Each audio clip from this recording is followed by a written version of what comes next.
reader. This little book is designed to tell you everything you need to know about the science of getting ahead. Now, let us assume you are young, healthy, clear-eyed, and eager, anxious to rise quickly and easily to the top of the business world. You can. I can. If you have education and intelligence and ability, so much the better. But remember that thousands have reached the top without any of these qualities. Just have courage and memorize the simple rules in the chapters that follow. If you truly wish to be among the lucky golden few, you can. I can.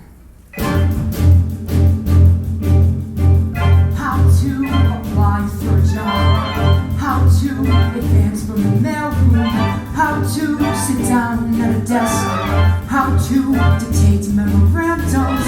How to develop executive style. How to commute in a 3-button suit with that weary executive smile. This book is all that I need. How to succeed.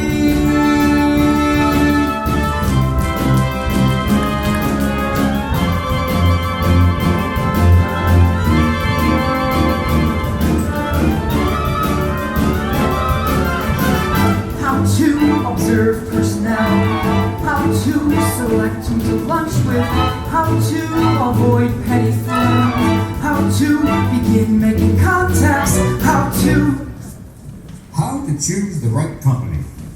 Before applying for a job, make sure you have chosen the right company.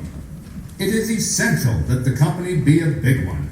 It should be at least big enough so that nobody knows exactly what anyone else is doing. Say, Joe, about that last shipment of wickets, I got a complaint from our dealers in Cleveland. They only got half their wickets. They ordered 300,000. Mr. Gatch, they ordered 2-tone wickets. We ran out. Ran out? Now what is this, a hot dog stand? Look, this is the Worldwide Wicket Company. We're supposed to be the largest single producer of wickets in the world. Take it easy, Mr. Gatch. There was a problem at our eastern plant. A breakdown. Well, get on the ball. I want to keep Cleveland wicket-minded. Yes, sir. St. Matthews, any news about that breakdown? Oh, I'm feeling much better, thank you. Oh, say, Tackleberry, did you get my memo? What memo? My memo about memos? We're sending out too many memos and it's got to stop. Alright, I'll send out a memo. The right company.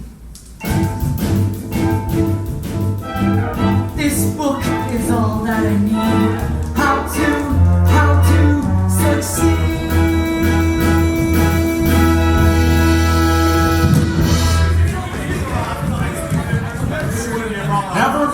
Never mind. Back to work, everybody.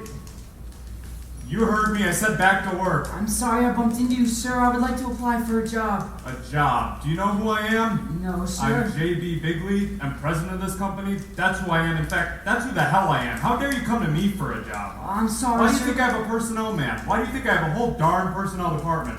You son bumped into the wrong man. Darn, coal burning, dithering, ding, ding, ding. I'm sorry. I know how hard it is to find a job. I've been through that kind of thing myself. Thank you, miss. You're very kind. Could you tell me where the personnel department is? Personnel? It's right there. Thank you. You're not discouraged? Of course not. I'm prepared for exactly this sort of thing. Say, my friend Smitty works in personnel. Maybe she can help you. You wait here. Thank you, miss, but it's not really necessary. Where do you think you're going? To see the personnel manager, sir. I'm the personnel manager, and we're not hiring anyone today. Well, I was just speaking to Mr. Biggley. Biggley? Yes, sir. J.B. Biggley? Yes, sir. He told me to see you. J.B. Biggley himself, you were speaking to him? Yes, sir. I just bumped into him. Oh, is he a friend of yours? I don't think a man should trade on friendship to get a job. Very well put, young man. Well, if you'll step into my office, I'm sure we can work something out. My name is Bratt. And you are? Finch, sir. Pierpont Finch. Pierpont. Say, maybe that ought to be J. Pierpont Finch. As a matter of fact, sir, it is. Well, step into my office. Good Good God, Rosemary, you could at least have let me finish my Metrocal. This is important, Smitty. I know you can help him. Where is he? How would I know? He must have gone to Mr. Bratt's office. Go on in there, you're Bratt's secretary. He'll listen to you. But why this frantic urgency? Please, Smitty, we've got to help this boy. But why? Fill me in, girl. Wherefore is this creep different from all other creeps? He's not a creep, Smitty. He has a sort of noble courage. Yet deep down, I feel he's sort of helpless. Rosemary, your mother instinct is a big drag. Well, that's all. Settled. Nice to have you aboard, Finch. Happy to ship out with you, sir. Who is that? That's my helpless friend. Isn't he adorable? Adorable, maybe. Helpless? No. Shut up, Smitty. I just hope he hasn't got a girl. My secretary will take care of the forms and getting your particulars. Smitty, this is our new Mr. Finch. Hello there. My name's Pilkington, Rosemary Pilkington. Hello. Hi. Mr. Finch will be starting out in the mailroom. Glad you don't mind that, Finch. Sir, in a big pond like this, everyone must begin as a little fish. Even a barracuda. Now, Smitty, will you... Hey, Bud, have you guys in the mailroom sent out those wicked catalogs yet? I don't know. I'm going to lunch. At 11 o'clock? Why? Because I'm the boss's nephew. Bud, this is Bud from Mr. Biggley's nephew. This is Mr. Finch. He'll be working with you in the mailroom. Hello, Finch. My name's Bud Frump, Mr. Biggley's nephew. How do you do? Smitty, get Mr. Finch's particulars. Yes, sir. Finch, nice to have you on our team. Happy to be playing with you, sir.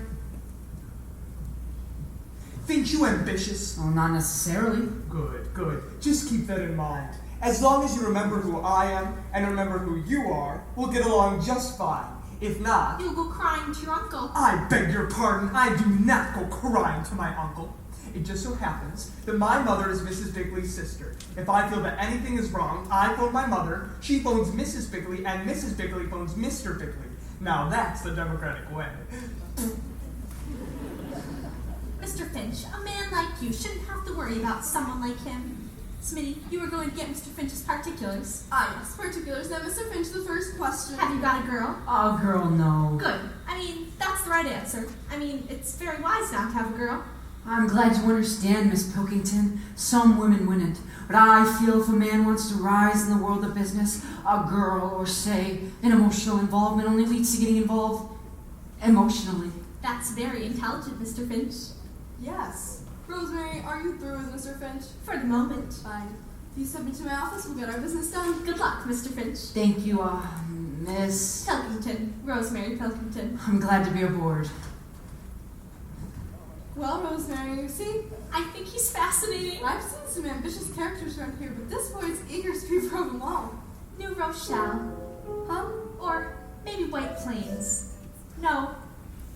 New Rochelle. What are you talking about? New Rochelle. About it. That's the place where the mansion will be. For me and my darling, bright young man, I picked out for marrying me. He'll do well, I can tell. So it isn't a moment too soon to plan on my life in New Rochelle, the wife of my darling tycoon. Honey, you'll be in New Rochelle. Your darling tycoon will be here in the office. Smitty, The future Mrs. Finch is in for some lonely nights. I'm prepared for exactly that sort of thing. I'll be so happy to keep his dinner warm while he goes onward and upward. Happy to keep his dinner warm till he comes wearily home from downtown. I'll be there waiting until his mind is clear while he looks through me, right through me, waiting to say good evening, dear. I'm pregnant. What's new with you from downtown? Going to be loved by men I respect, to bask in the glow of his perfectly understandable neglect, or to be lying in the aura of his frown. Darling, busy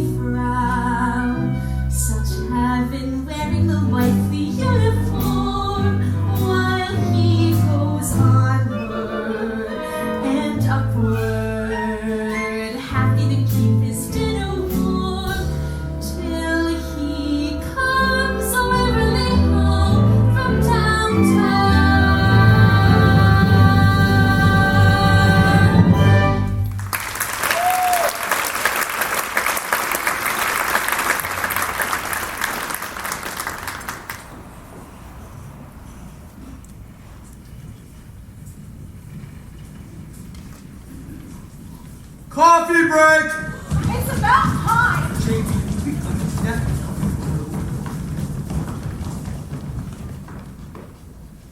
There's no coffee. No coffee? No coffee. No coffee!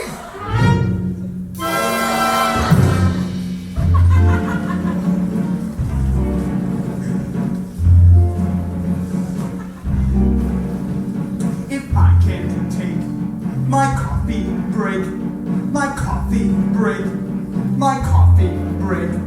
If I can't take my coffee break, something within me dies. Lies down and something within me dies. If I can't make 3 tea trips, where should Finch mine? Biggley drips, and his barn into my lips. Something within me dies. Lies down and something within me dies. No coffee! No coffee! No coffee! No coffee! No coffee! No coffee! No coffee! That office light doesn't have to be fluorescent. I'll get no pains in the head. That office chair doesn't have to be foam rubber. So if I spread, so I spread. But only one chemical substance makes up the lead. Like she said, if I can't take my coffee break, my coffee break, If I can't take my coffee break, gone is the sense of enterprise. and something within me dies. No coffee, No coffee, no coffee, no coffee, no coffee, no coffee, no coffee, no coffee, no coffee, no coffee. I can't take my coffee break. Somehow the soul no longer tries. somewhere I don't metabolize. Something within me, coffee or lies, coffee or lies, coffee or lies, something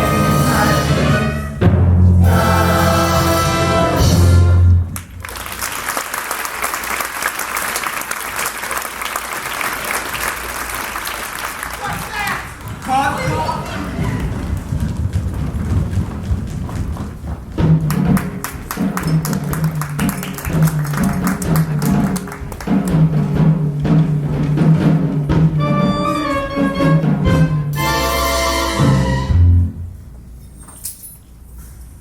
You have already seized your opportunities and now on the first rung of the ladder.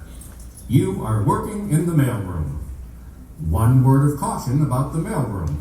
It is a place out of which you must get. Some of your rivals will not have the advantage of this knowledge, but you are forearmed. Do not get stuck in the mailroom. Plan to rise. Finch, where are you going? What have you got there? It's the executive mail. I'll take that. Trying to get in good on the inside, huh?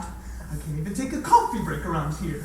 But I'm really trying to do my job. The executive mail is my job. Finch, if you're thinking about trying to climb the ladder around here, the view is going to get awfully monotonous. Every time you look up, you're going to see the seat of my pants. That's rotten, you know, but from just jealous of you. He's trying to keep the big executives from noticing you. Thank you for defending me, Miss Pilkington. Please call me Rosemary. Okay, Rosemary. Now, Mr. Finch. Call me Ponty. Okay, Ponty. The big executives will notice you. Just have patience. Patience? Don't you realize I've been working here for 1 whole week? I know. I haven't forgotten. Happy anniversary. Thank you, Rosemary. At least you noticed me. I wish I were an executive. I'd... Oh, here comes Judith Anderson. Huh? That's Miss Jones, Mr. Biggley's secretary. I better look busy, and you too. Pardon me, ma'am. You should be wearing this. It goes with your hair. Young man, You just want me to have this flower?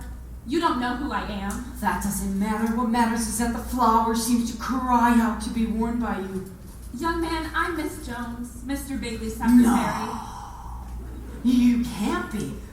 That is, I mean, you just can't be. Why not? Well, from Bud Frump's description of you, I never have. I mean, you're not a frightening person, no matter what Bud Frump says. Thank you.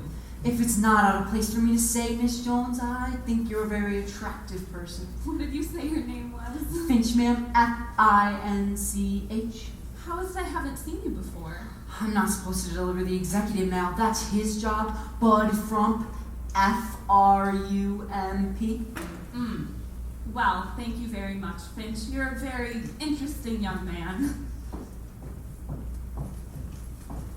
Say, Jonesy, I'd like an appointment with the boss at around 3. I'll check on it, Mills, and let you know. Ah, flowers. You got a new boyfriend, Jonesy? This was given to me by a very nice young man. You should know him. Finch? Yes? Oh, Finch, this is Mr. Gatch. How do you do, Mr. Gatch? Hello. Mr. Gatch would be a good man for you to know. His department is very important. Oh, I know all about Mr. Gatch. He's in charge of plans and systems and interdepartmental evaluation, also pre-promotion and promotion, post-administration research, and multi-development on a multi-level level. Say, Jonesy, now this is a smart one. I didn't know I did all that. Oh, very fine man, Mr. Gatch. I hear he has an opening in his department. Yes, he has, but he hasn't been able to make up his mind. Well, thank you for the flower, young man. You're welcome, Miss Jones. Oh, hiya, Jonesy. Miss Jones. Say, Rosemary. Finch, quit goofing off. You've got to pick up the second delivery. Right, butt, old buddy boy. I forgot to get to work. Thanks for the flower, Rosemary. Thanks for the flower. You gave my flower to Miss Jones. Oh, surely you don't begrudge an old lady for a moment of happiness. Well, I guess it is important for you to be nice to Miss Jones. I'm glad you understand. Thanks, Rosemary. Well, Rosemary, how are you doing? Oh, I don't know. Smitty, what's the opposite of star-crossed lover? A businessman.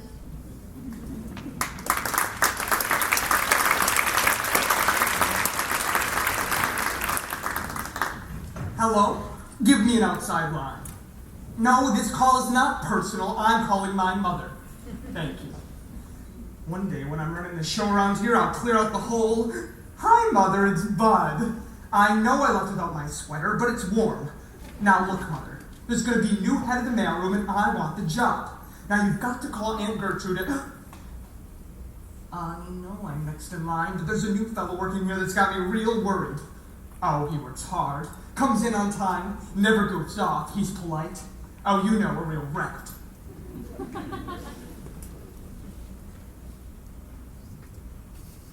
Yes, Miss Jones. Mr. Biggley, your wife is on the line. Tell her I'm busy. Tell her I'm in a meeting. Tell her I'm out. Put her on.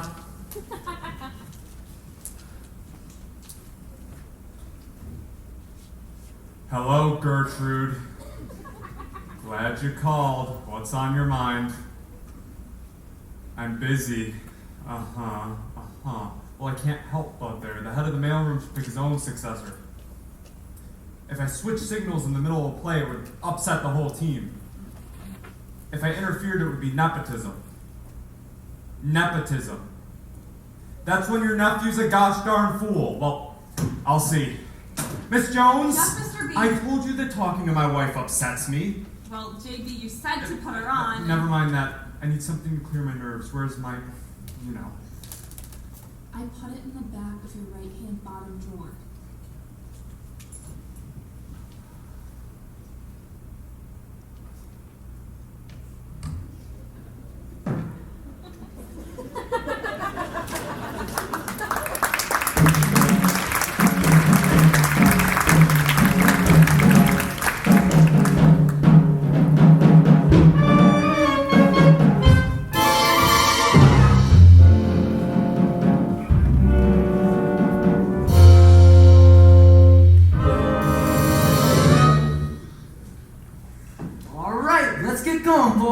Yes, sir, Mr. Twimble, I've already started sorting. Ah, Finch.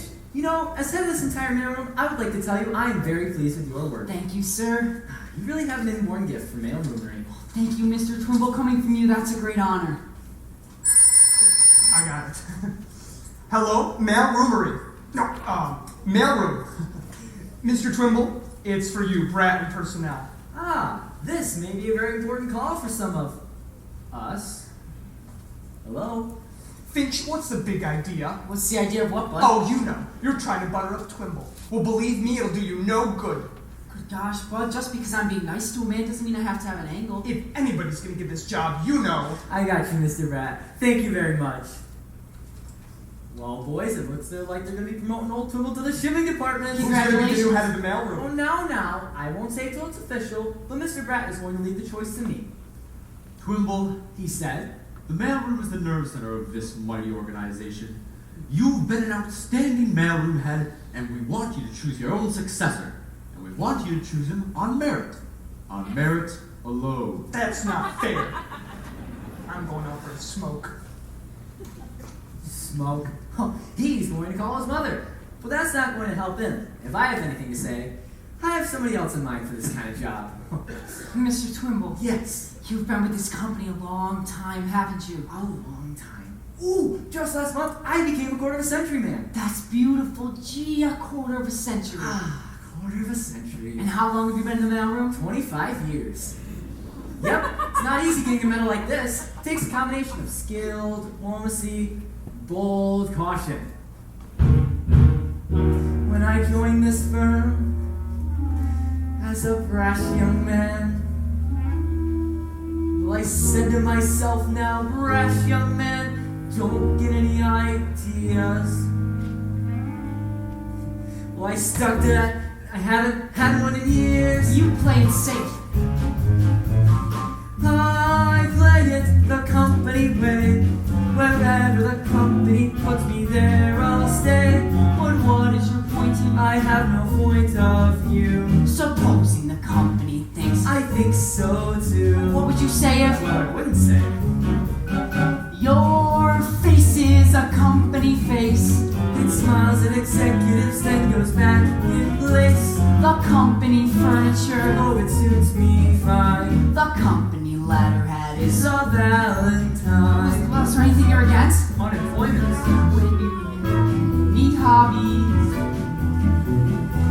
That is no concern of mine. Suppose a man of genius makes suggestions, Watch that genius get suggested to resign. so you play it the company way. Oh, company policy is by me, okay. You'll never rise up to the But top. there's one thing clear. Whoever the company fires, I will still be here.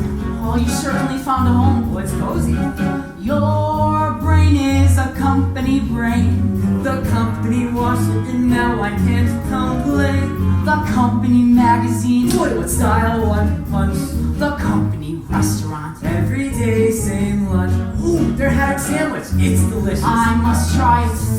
Early in the week. Do you have any hobbies? I've a hobby. I play gin with Mr. Bratt. And do you play it nicely? Play it nicely. Still, he blitzes me in every game like that. Why? 'Cause I play it the company way. Executive policy is by me, okay. You'll never get anywhere. Junior, have no fear. Whoever the company fires, I will still be. You will still be here after fiscal, next fiscal year.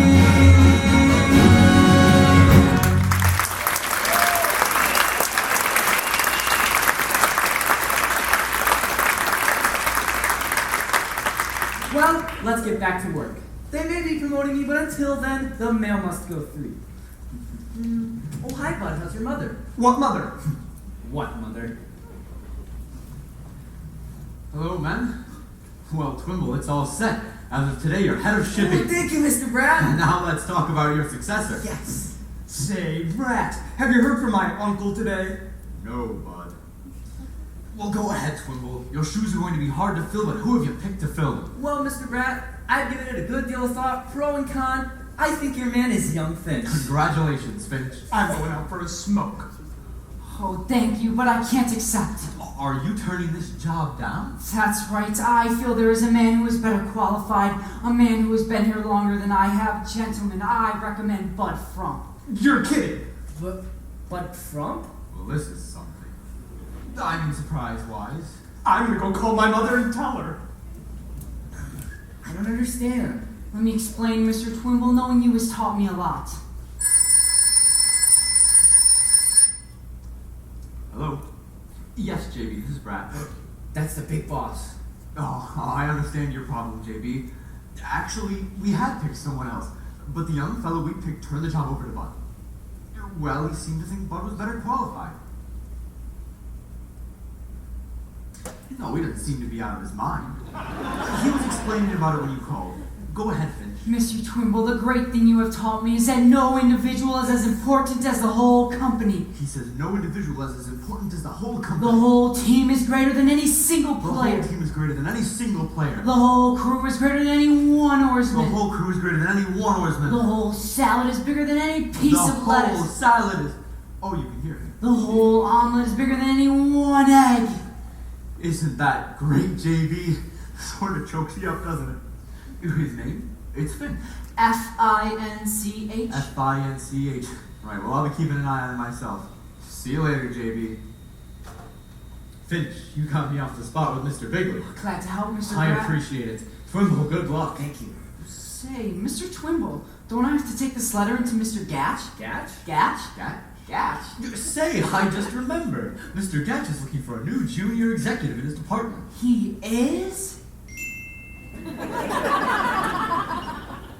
I'm going to talk to him about you. Me, a junior executive? Well, your generosity and thoughtfulness may prove to have been a really good thing for you. By George, ethical behavior always pays. Finch, you did a very wise thing.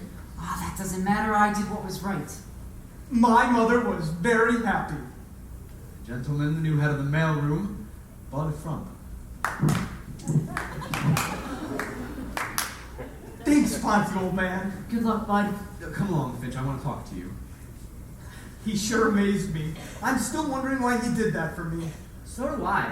I still think my original choice of a man was best. Well, wait a minute, Twimble. Ponte okayed it. Ditch just that. We'll have no reneging. I was promised the job. Now, wait a minute, Bud. I've been here a long time, a quarter of a century. I just want to make sure things are done the right way. I know what you mean, Twimble. From now on, I'll play it the company way. Wherever the company puts me, there I'll stay. Whatever the company tells him, that he'll do. Whatever my uncle may think, I think so too. He's feeling the company pride. I've conquered that over-ambitious rat inside. Old Bud's no longer the frump he used to be. I pledge to the company's sweet conformity. Hooray, hooray! I will someday earn my medal. 25-year employee. I'll see to it that the medal is the only thing they ever pin on me. The front way is the company way. Executive policy is like an okay.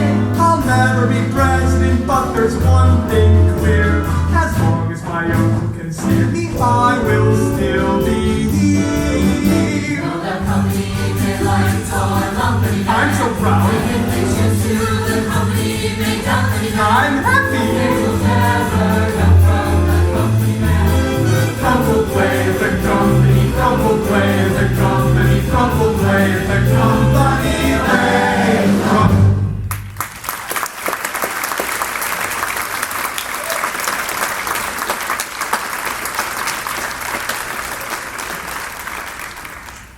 Come on, everybody. It's a celebration. I want to invite each and every one of you to have lunch on me. Wait a minute, boys and girls, I have another announcement to make.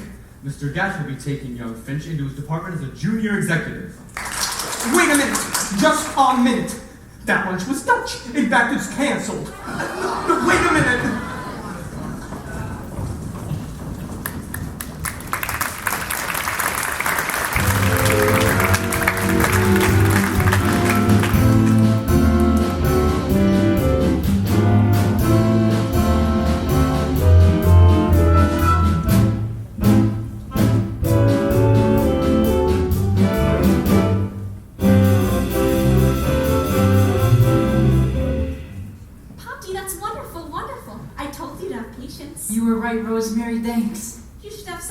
all the time to help you think things out.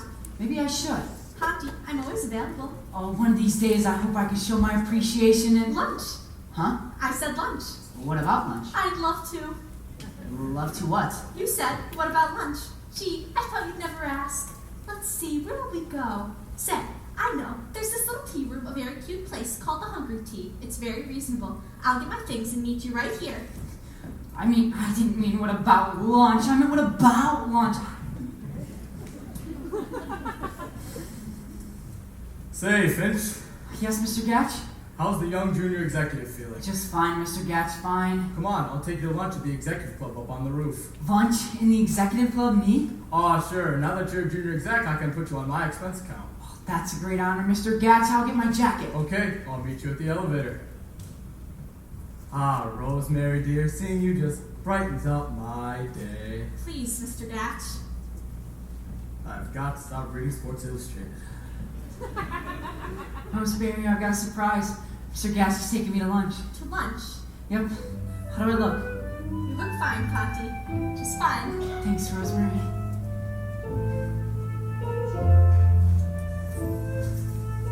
If you have followed the simple instructions exactly as outlined, you should by now be a junior executive. Congratulations. Nothing can stop you now. Happy to keep his dinner warm till he comes wearily home.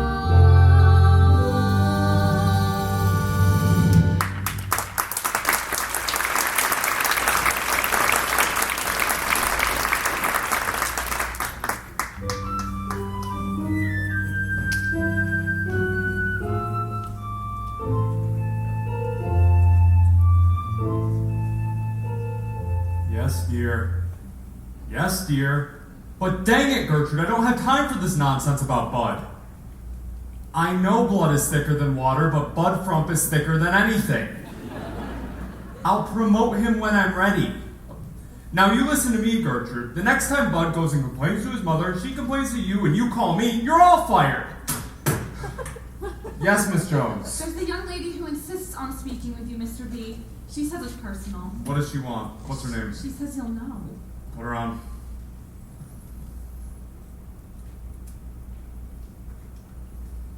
Hello? Well, you didn't think I'd forget, did you? I'll take care of everything. One moment. Miss Jones, give me Bratt and personnel right away. You be here tomorrow? Fine, bye. Oh, hello, Bratt. I need you to do me a favor. I need you to find me a spot for a young girl who wants to be a secretary. She's a friend of the family. Her father was a classmate of mine at Old Ivy. She's a bright girl, got a good head on her shoulders. Her name, LaRue. Hedy LaRue.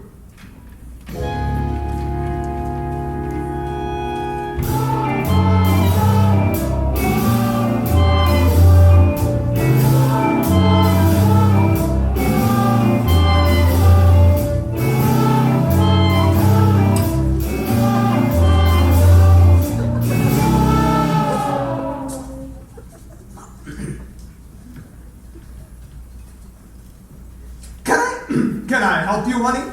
Scram. You don't understand, miss. You see, I'm Bud Frump, J.B. Biggley's nephew. Oh, how do you do? I'm waiting for Mr. Bratt of personnel. I'm a secretary. I noticed that the minute you came in. Oh, thank you. Of course I know this and... Miss LaRue? Yes. I'm Bert Bratt, personnel. Sorry to have kept you waiting. Oh, not at all, sir. It is I whom am late. No, not really. Oh, yes. I was very naughty this morning. I'm still not accustomed to early arisal. Oh, I understand. Well, if you'll step into my office. Sorry, this is Miss Smith, my secretary. How are you, dear? Fine, dear. Mr. Bratt. Mr. Bratt. Yes, Smitty. I have to get some new tax withholding blanks. You do that, Smitty. Miss LaRue, if you'll step into my office, I'll get your particulars. 39, 22, 38. I win the pool. Hey, boys. Isn't she something to try? Gentlemen, one moment, please. Say, Bratt, I think I need a new secretary. I also have a vacancy in my office. Gentlemen, Miss LaRue will be assigned according to normal procedure as soon as her qualifications have been determined. Yeah, I'd sure like to determine those. Gentlemen! Gentlemen, a secretary is not a toy. No, my boy, not a toy to cuddle and dandle and playfully handle in search of some puerile joy. No, a secretary is not, definitely not, a toy.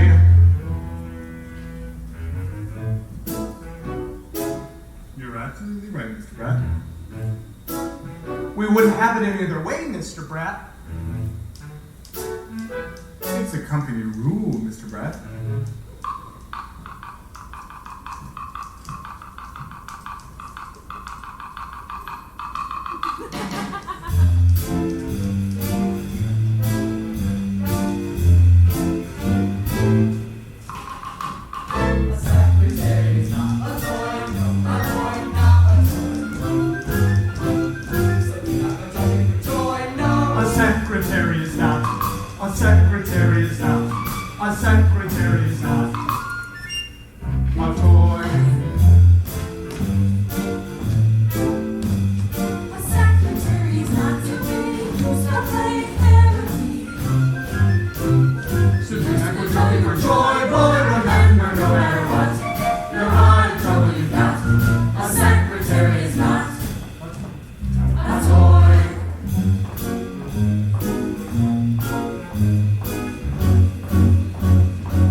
I'm dying to see those new production shots. So what the hell?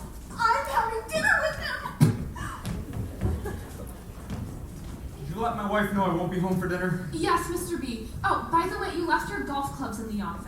Tomorrow's Saturday and you're playing with Mr. Whomper, the chairman of the board. Yes, well, I'll be staying in town tonight, so I'll come in and pick him up in the morning. And you asked me to remind you about your college alumni association. Yes, send them the same amount. I get a kick out of thinking of their face when they get that big fat check from old least likely to succeed. Very well, Mr. Biggley.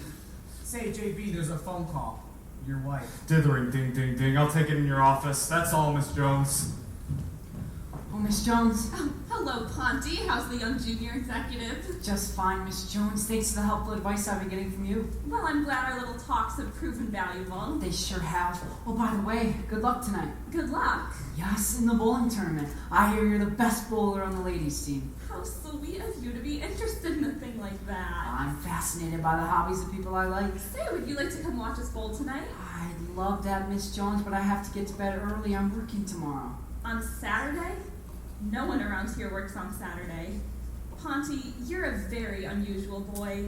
You'll go far. It means a lot you're saying that, Miss Jones. You're Mr. Biggley's secretary, and he's the man I most want to emulate. He's so capable and thoughtful. I heard him remembering to send a check to his old school. Harvard, isn't it? Harvard?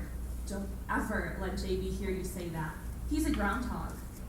But what college did he go to? Old Ivy. Old Ivy? Of course, they're the groundhogs. Mr. Biggley is very proud of his old school. Well, good night, Ponty. Good night, Miss Jones. Don't work too hard. Don't worry, I won't. Hello, Ponty. Hi, Rosemary. Hi, Smitty. Hi, Ponty. Been a long day, hasn't it?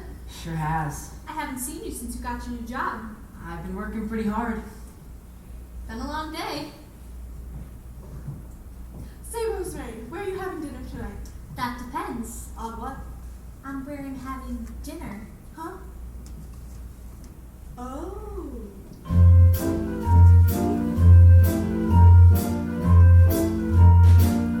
Well, here it is, 5 p.m.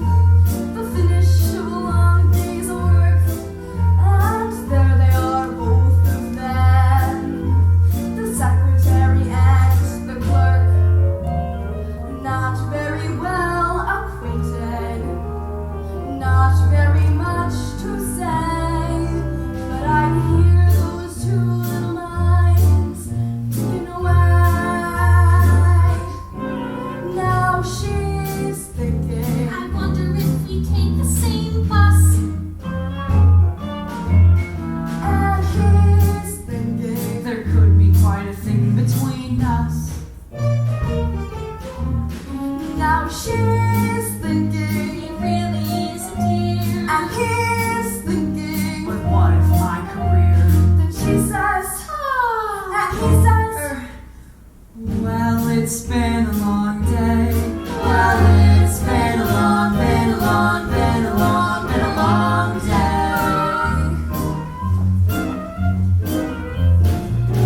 Now she's thinking, I wish that he were more of a flirt. and he's thinking, I guess a little flirting won't hurt. now she's thinking, For dinner we could meet. and he's thinking. Well, we both forgot to eat. And she says, and he says, Kazoo tight. Thank you. Well, it's been a long day. well, it's been a long, been a long, been a long, been a long day. Hey, there's a yummy Friday special at Stouffer's. It's $1.90 vegetable plate. And on the bottom of the ad, not bad. Service for $2 $3.58. To make a bargain, make a date. Wonderful. It's fate. Now she's thinking, What female kind of trap could I spring? and he's thinking, I might as well forget the whole thing. now she's thinking, Suppose I take a song. and he's thinking, Oh, really? What's the harm? and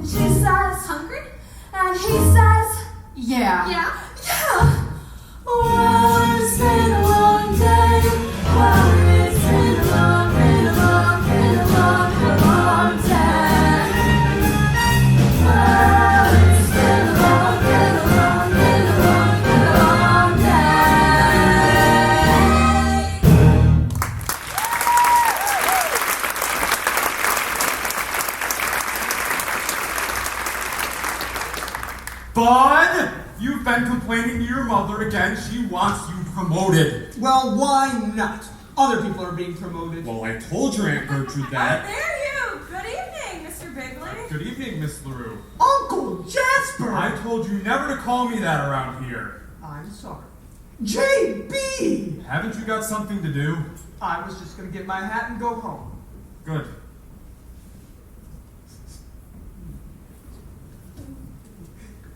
How do you like your new job, Miss LaRue? It's a big fat nothing. Angel, don't talk that way around here. I thought you were gonna help me become a big businesswoman like Helena Rubinstein or Betty Crocker. So what happens? I'm stuck here in the gastroenterographic pool with no one to fish me the hell out. Yes, miss. In a large operation like Worldwide Wickets, there are many multiple facets which are very important in the scheme of things. Hedy, I promised you. I gave up a wonderful job, head cigarette girl at the But the Copa. surroundings, you said you hated all those men staring at you, making advances. It's no different around here in big business. At least at the Copa when I got pinched, I got tipped. Around here, a girl can barely bend down to pick up a pencil with confidence.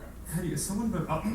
yes, miss. In a large operation like Worldwide Facets, there are many multiple wickets which are very important in the scheme of things. Who pinched you? I don't care about that. Look, you did not keep your end of my bargain. How about this? I'll meet you at your place in 10 minutes so we can talk things over. No! Angel, yes, miss. In a large operation... What are you still doing here? I'm waiting for the elevator. Why don't you walk down? It's 30 floors. Why don't you jump? Very attractive girl, Miss LaRue. Oh, well, I suppose so. She seemed to be a rather shy person. I was just trying to help her feel at home. Yes, well, you go ahead, JB. I'm meeting Mother for dinner. She loves having dinner with me. I tell her everything that happens all day at the office.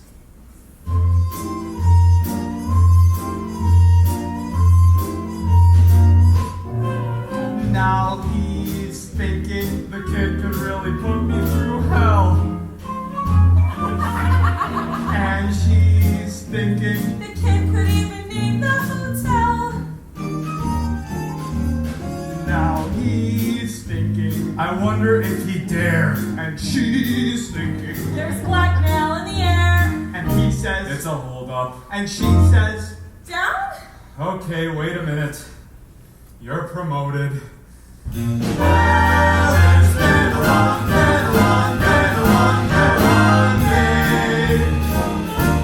Well, it's been a long day.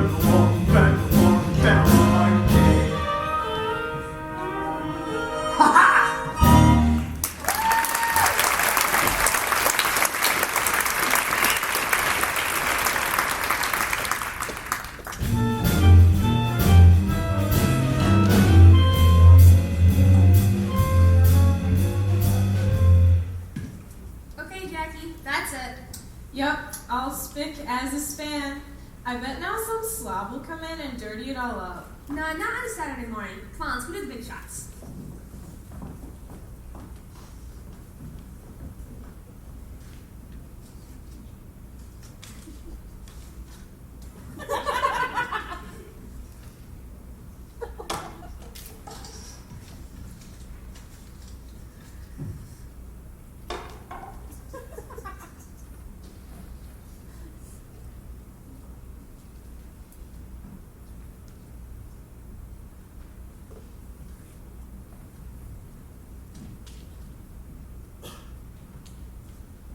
Good morning.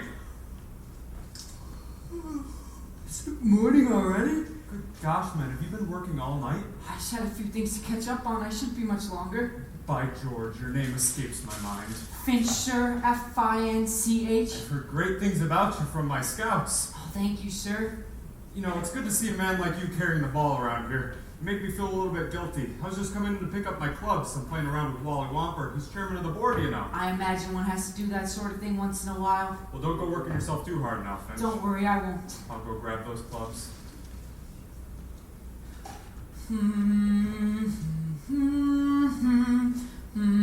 What's that you're humming? I'm sorry, sir. I didn't realize I was humming.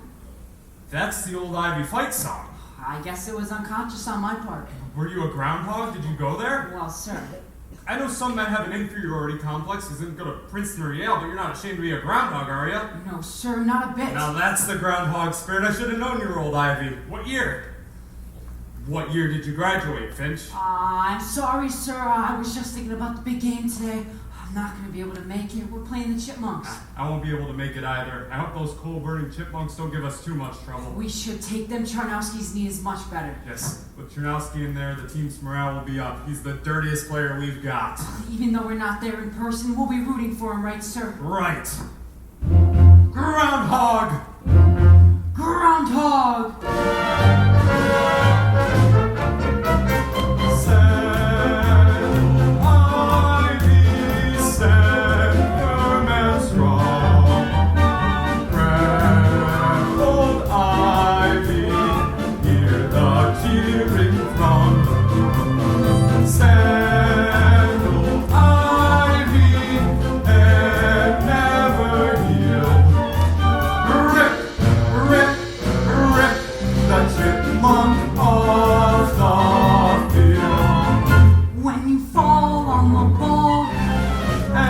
Down there at the bottom of the heap. Down at the bottom of the heap. Where the mud is so very, very deep. Down in the pretty muddy deep. Don't forget, boy, that's why they call us. They call us Groundhog. Groundhog. Groundhog. Groundhog. Rip the chipmunk. Grand old Ivy. Hear the cheering from Groundhog, Groundhog, God bless you and never yield. Rip, rip, rip the chipmunk off the field.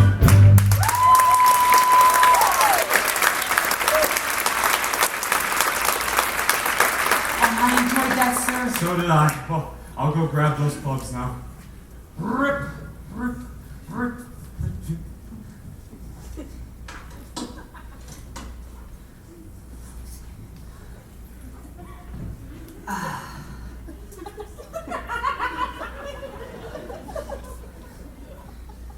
What's that you're doing? 26, 27, 28, 29. I'm sorry, sir. I just wanted to finish this row. I know it looks silly, but knitting helps me think more clearly. Oh, I'll be darned. I knit too. Really? Been doing it for years. The only person who knows is my secretary, Miss Jones. You know her. Yes, I've met her. So, what's this you're making? I thought I'd make a birdcage cover. Huh. Birdcage cover. Well, I've never made one of those before, but check this out. That's beautiful, sir. Yep. Made these golf club covers too. See? Popcorn stitch. You know, Mr. Biggley, I feel kind of sorry for men who don't knit. They lead empty lives. I like the way you think, Finch. Think Finch, sir. Think Finch, yes. So, what are you headed for around here? What's your ambition for this outfit? Well, if I'm ever fortunate enough to reach a position where I have the choice, I'd like to be where they do something real. Somewhere a man can get his teeth into. Solid, down to earth. The advertising department. Advertising? Son, no! I wouldn't wish that for an old schoolmate of mine. Too rough. Too insecure. Why, we've had 15 advertising managers in the last year alone. Poor devils disappear at about a rate of 1 a month. Well, why's that? I fire him. But if you had a man with ideas, he could swing it. Ideas. That's what I look for. Every time I hire a man who's supposed to have brilliant ideas, he never does what I tell him. No, so you stick where you are. You'll do fine there. By the way, where are you again? Plans and systems, sir. Mr. Gatch's department. Ah, yes, Gatch. Great man, that Gatch. You stick there, he'll keep an eye on you, and I will too. Here you are, sir. Have a wonderful day. I've got to get this done before midnight. Midnight? That's the groundhog spirit. Groundhog! Groundhog!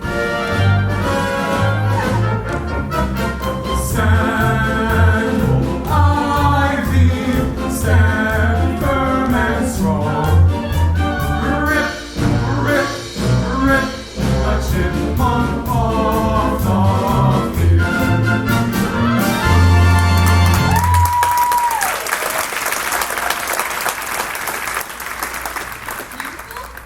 What was that? A college song. What college? I'd say Vassar.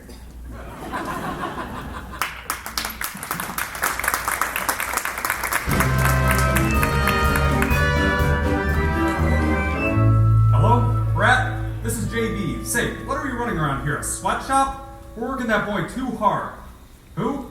Finch, Finch. The poor devil worked here all weekend. I ought to know. I was there with him, working side by side. The lad needs help. Well, first of all, I want him to have an office of his own. Deserves the best you have available. No, nothing fancy. Don't want him getting any ideas. Hello, Auntie. Rosemary, come on in. How do you like it? Your first office. It's beautiful. It's not bad considering. I did want my name on the door, but well, I decided not to ask because there's no door. It's beautiful. I can only stay a minute. I just wanted to tell you I had a good time the other night.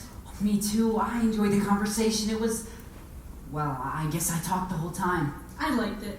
But one thing, Ponty, about what happened later.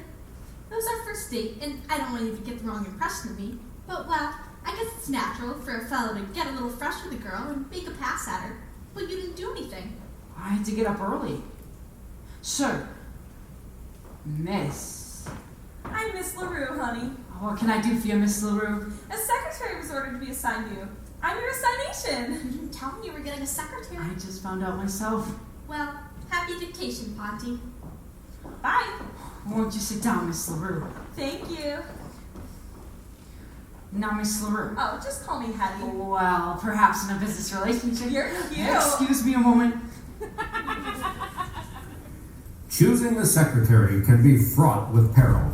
Take a good look at the young lady who has been assigned to you. If she is so attractive that you feel things are too good to be true, be very careful. It may be that one of the big men in the company is interested in her career. There is a simple test for this. Check on her secretarial skill. The smaller her abilities, the bigger her protector. Now, Miss LaRue. Hey, let's try some dictation. Take a letter. Shoot. This is to Mr. Gatch. Dear Mr. Gatch, pursuant to our discussion of... Wait a minute, are you trying to catch a train? What are you taking this down in? Longhand. It's safer. I make up for it when I type. Oh, you type fast? Like a jackrabbit. 12 words a minute. By the way, Miss LaRue, what was your last position? I was in the tobacco business. But then Mr. Biggley... Mr. Biggley? He got me interested in wickets, so I matriculated myself into business school, and well, here I am. Yes, you are, aren't you? Go ahead, dictate some more. I'm going to like this jazz. No. Let that letter wait a minute. Take this into Mr. Gatch. Mr. Gatch? Yes, he's my boss. Take this into Mr. Gatch himself. Hedy. Personally. Okay, Charlie.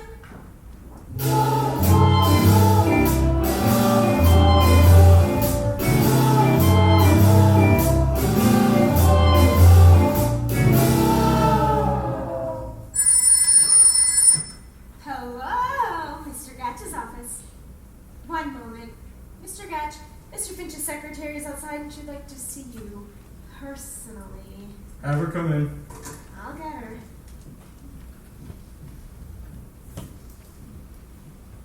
Mr. Gatch. Yes? I'm Mr. Finch's secretary. He asked me to give you this. So what are you doing tonight? I've got a date with my gentleman friend. Come on, you're in the big time now. No use messing around with small fry. Hello, Mr. Finch's office. One moment. It's for you. Production. Hello? Finch speaking? Huh? I'm running plans and systems now? Yeah? Mr. Gatch? He's been transferred to one of our out-of-town offices? Venezuela?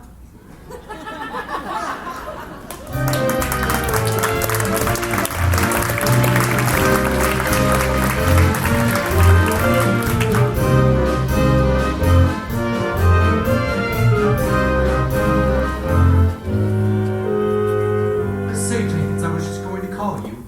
We're getting a new vice president in charge of advertising. Another one. Who's it this time? A fellow by the name of Ovington.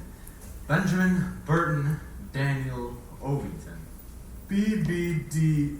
Oh, but that's why Biggley hired him. Anyway, we're giving him a reception tonight. An executive club on the roof. Wonder how long he'll last. I don't know, but we're giving him the full treatment. You can invite your secretaries to come. We're inviting some of the executive secretaries to act as hostesses. Okay, Bratt. BVDO.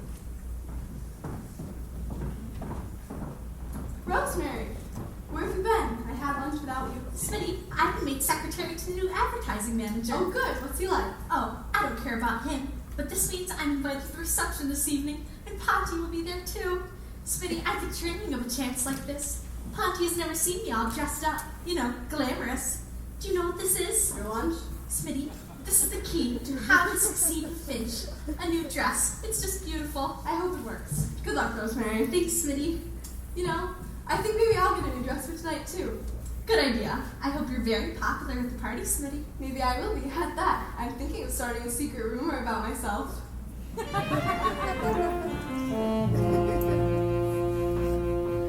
I slipped out this afternoon and bought some love insurance. A most exclusive dress from Gay Heavy. It's sleek and chic and magnifique with sass beyond endurance. It's me, it's absolutely me. And why one this irresistible Paris original I'm wearing tonight. I'm wearing tonight, especially for him.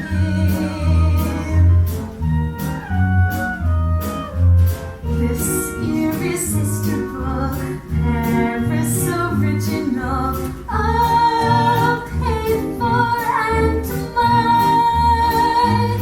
I must look divine, especially for him. Suddenly he will see me, and suddenly he'll go dreamy, and blame it all on his own masculine whims, never knowing that this irresistible Paris original, so temptingly tight, I'm wearing tonight, especially for him.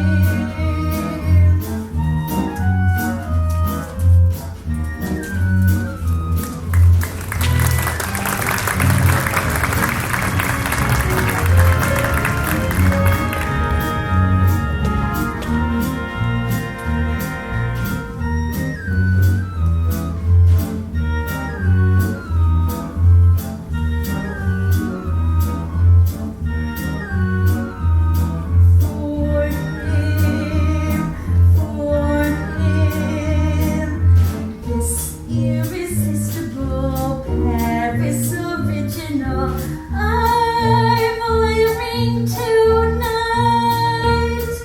She's wearing tonight, and I could spit some irresponsible dress manufacturer just didn't play fair. I'm one of a pair, and I could, oh no, this irresistible, this original, oh, slinky sin, already slunking, and I could die, and I could kill her, and I could this irresistible Paris original treasure pie. Gosh darn it, voila, and I could spit.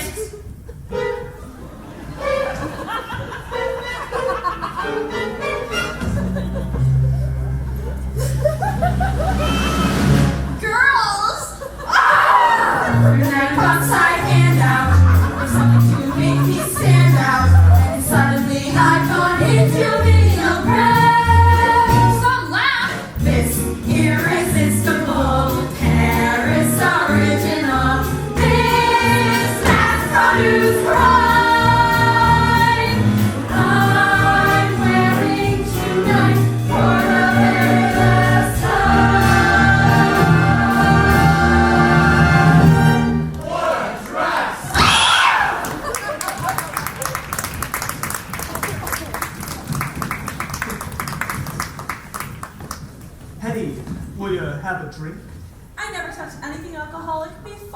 5 p.m. Well, it's 10 after 5. Which way's the bar? Right back here. I'll have a double martini. Here he is, ladies and gentlemen. Now I know our advertising department has been in trouble for a long time now, but I think I found a man who's going to help bring worldwide wickets back to the top. Mr. Benjamin Burton Daniel Ovington. Thanks, boys and girls. I just want to say that I'm proud to be joining the worldwide wicket family. Although I don't know a lot about wickets, I do happen to know a whole lot about advertising. In fact, my theory of advertising can be summed up in one sentence. Shove it down their throats with a soft sell. Good sound thinking. I'd also like to say that with this Benjamin wicket... Burton Daniel Ovington? What the hell kind of a name is that? I'd also like to say... Bud. You call this a double martini? There's only 1 olive in it. But I'd like to say... But JD says for you to take Miss LaRue home. She doesn't seem to be feeling very well. Oh, I'm feeling fine. No, you're feeling terrible. Hey, Finchy, let's dance. I'm already dancing with Rosemary. Everybody dance! Furthermore, I'd like to... Come on, Hedy. No games. Come on, Hedy. JB wants me to take you to... She must spread the rumor.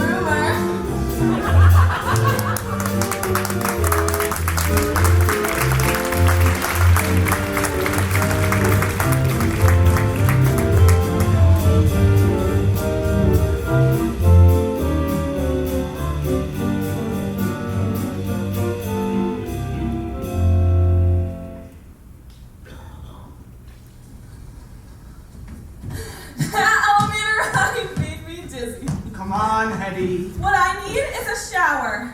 JB wants me to take you home. No, I'm going into JB's office. He has a private shower in there. I'll take the shower and then go back to the party. Okay, Hedy, have a nice shower. Thanks, bud. You know, you're cute. Not as cute as Finch, but you're cute. Nice. Finch. Hey, Jenkins, going up to the party? Yeah. Oh, will you tell Mr. Finch that I want to see him down here? Tell him it's important. Okay. Da-da-da-la-la-dee-dee. Oh, beautiful Hedy, till they're taking a shower, and I've got a little something that Madeleine out there. This is gonna put little old Finchy right on his... Hello, Finch. What's this all about, brother? JB wants to see you in his office. He'll meet you there. I just saw him. He didn't say anything. Yeah, well, maybe he didn't want to say anything in front of Ovington. You know how it is around here with those advertising managers. Do you think he's considering? I don't know anything. All I know is that I was going to tell you to go to his office. I've never seen his office anyway. Thanks, bud. You're welcome. Goodbye, Finchy. Hello, Uncle Jasper.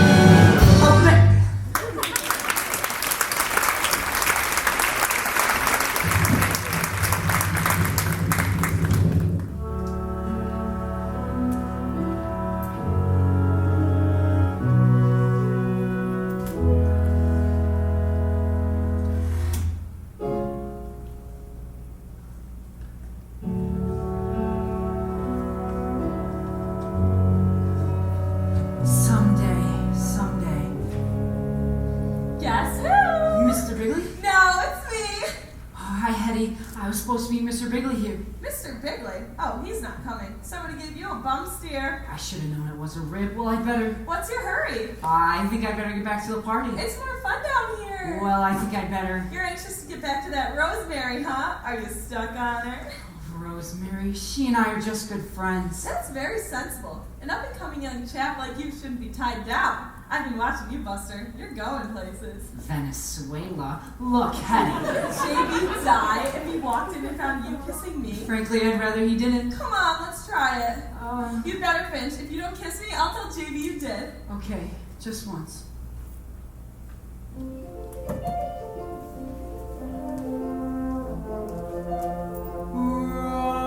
Rosemary. Huh? Can't you you hear it? Rosemary. Rosemary? That kiss. What about that kiss? Rosemary. It's highly insulting to think of two broads in the middle of one kiss. Hedy, something has happened to me. I can't explain. Finch, you are in love! That's right. Finch is in love. It's like music all around me, like a symphony. I must have been in love ever since she took my particulars. And you found this out by kissing me? Yes, Hedy. I don't know my own string!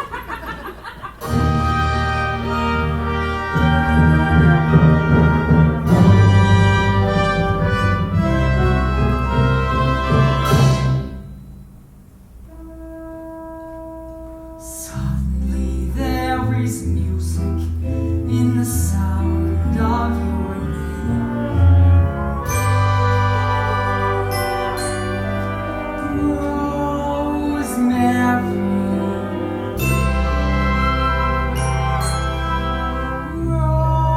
Rosemary was the melody locked inside me till its last out it came.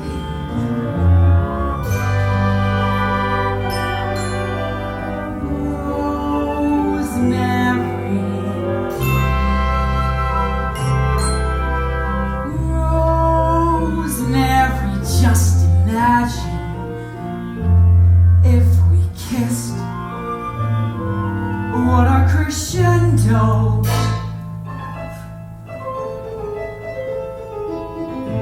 Not to be missed. As for the rest of my lifetime program, give me more of the same.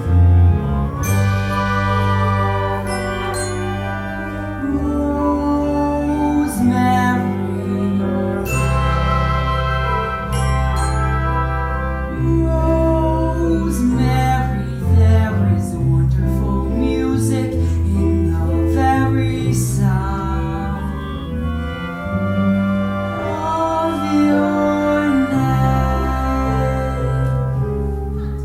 I heard Buttercup talking at the party. Where is she? Rosemary, something wonderful has happened. What are you talking Can't about? you hear it? Can't you hear it?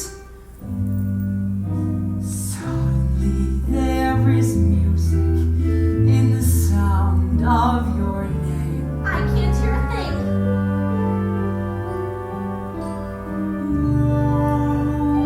Rosemary. Oh, just listen. It's all around me like a beautiful pink sky. Now, look here, J. Pierpont Finch. Have you lost your mind? Oh, Rosemary, darling, will you marry J. Pierpont Finch? Now I hear it. I hear it. I hear it. Suddenly there is music in the sound of your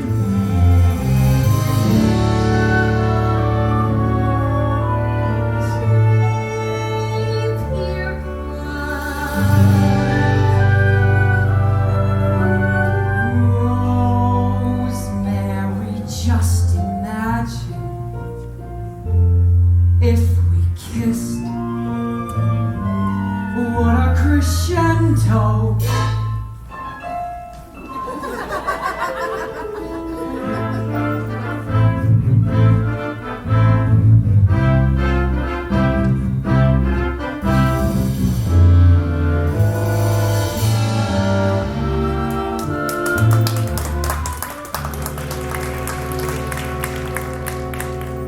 Not to be missed. As for the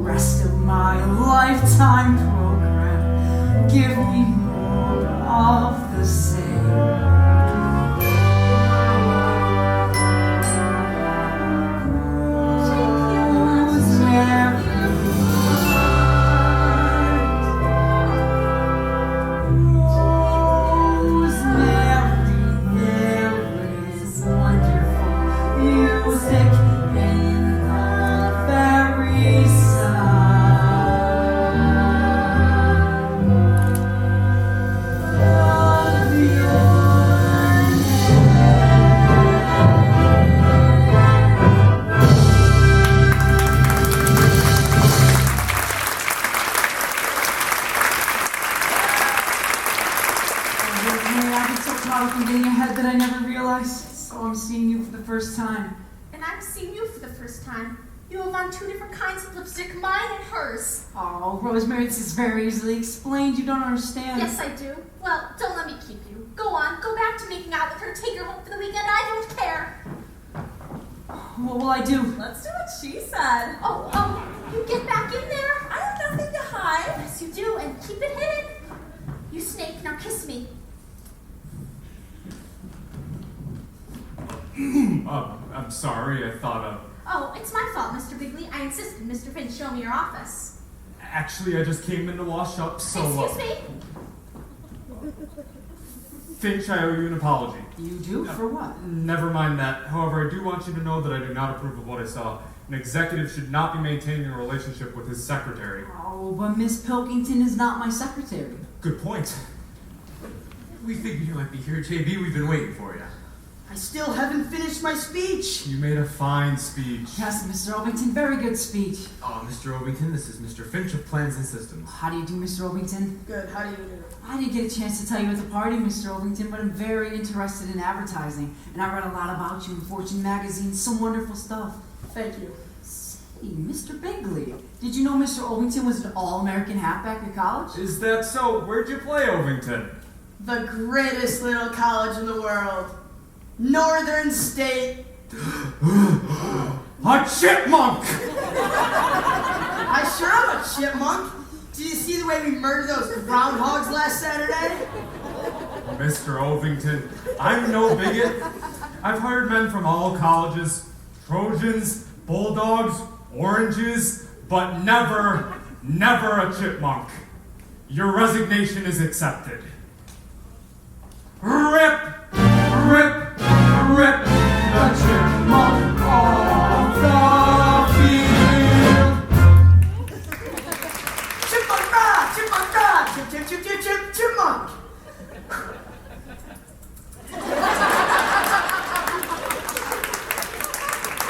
Well, that was a narrow squeak. It was a big shock to me, sir. Finch, it's a good thing you're on top of the ball when it comes to advertising. We'll say, JB, what are we going to do for a new advertising manager? Finch, maybe it's fate that you're here, but you've always wanted the rotten job. Think you can handle it? I don't know, sir.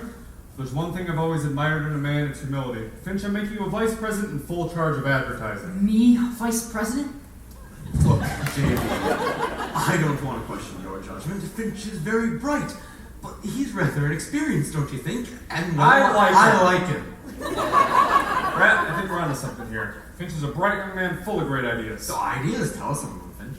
Well, I haven't had time to figure them. Come on, Finch, what are those ideas? Well, sir. Put up or shut up. Well, the thing is... Get on the ball or you'll be out of here like a shot. Sir, I'd like to give you a clear-cut campaign. We'll say, JB, the plans board is meeting the day after tomorrow. Finch can tell us all his ideas then. Fine. Finch, you've got 48 hours to prepare an advertising presentation. Better get on the ball. You're a vice president in full charge of advertising now. Oh, and frankly, up until now, I'm pretty dissatisfied with your work. I don't care what happens. I'm Vice President Finch.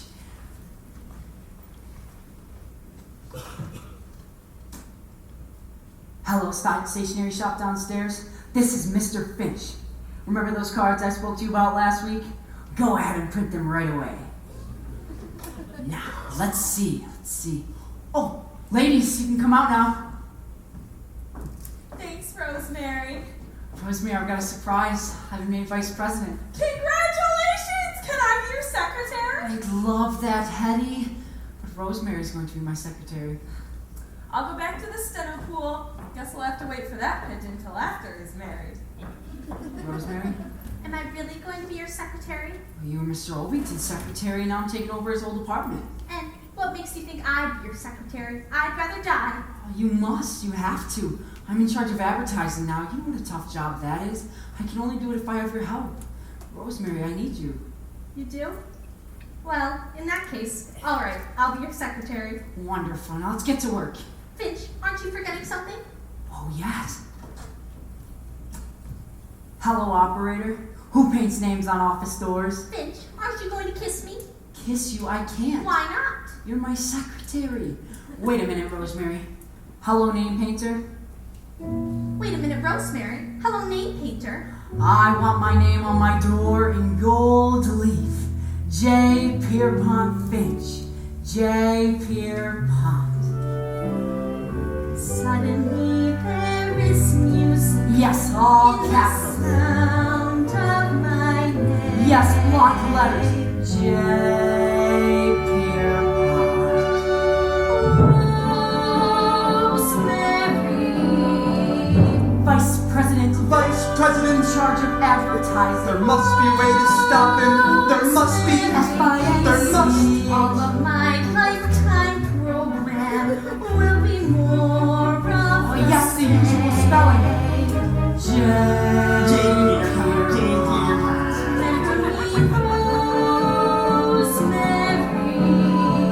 I can't stand it. Whatever happened to Boy, when you see it on your own door, there is wonderful music in the very sound. I will return. Of you. I will return.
merchandise mafia work.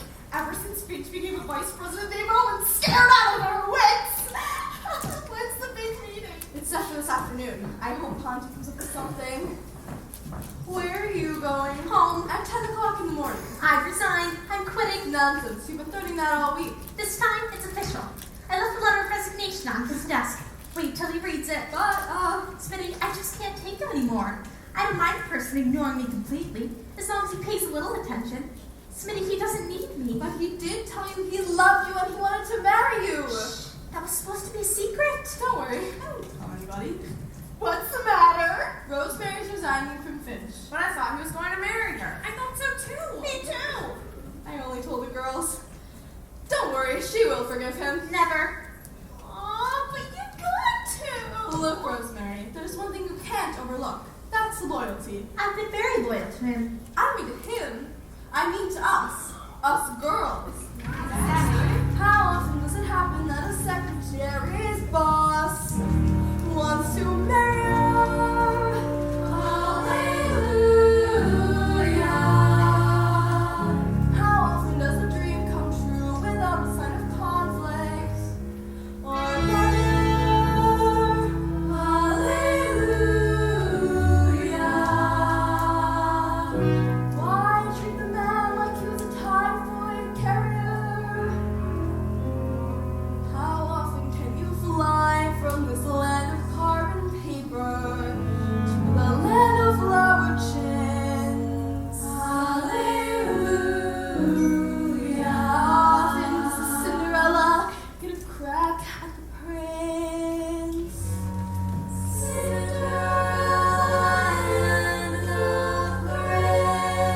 Cinderella?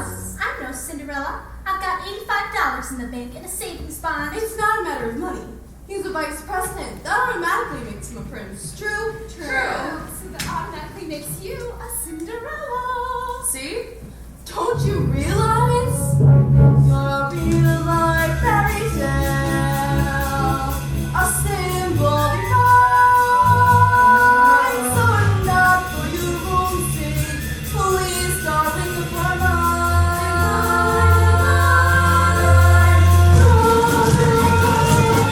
Cinderella, darling, don't turn down the prince.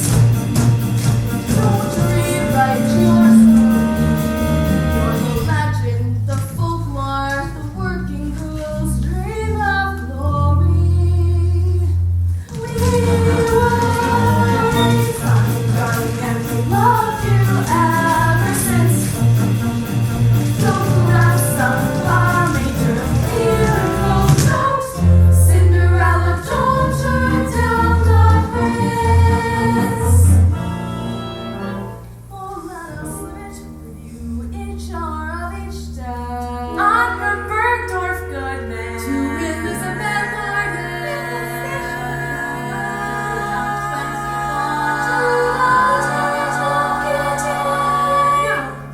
New Rochelle. New Rochelle, PTA.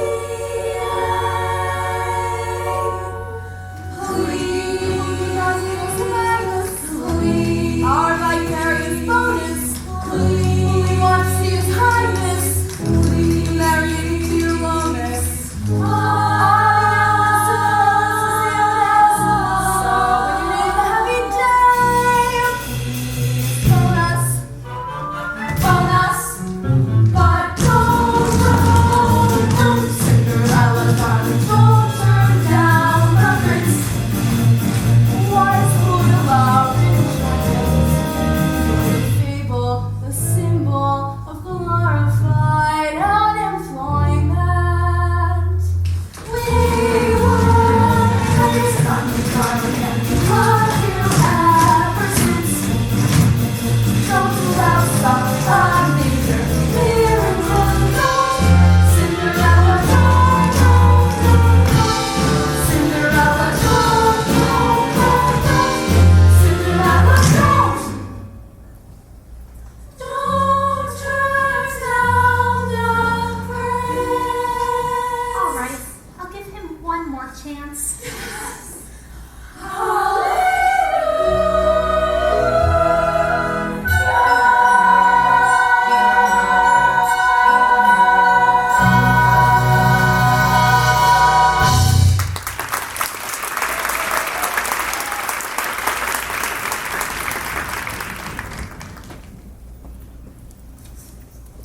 So, you are now a vice president. You have climbed the ladder of success rung by painful rung until you have almost reached the top. You have done beautifully. Unless you are vice president in charge of advertising. In that case, you are in terrible trouble. There is only one thing that can save you. You must get a brilliant idea. The quickest way to get ideas is to develop them. That is, you must examine the undeveloped, worthless notions of others and add to them that extra something that makes the idea your own. An undeveloped notion may come from the least likely source. Be alert. You never know who will bring it to you. Hi, Ponty. Hello, bud. Sorry I busted in, but there was no one outside. First time I've seen your new office. Wow, nice. Quite a layout. My favorite style.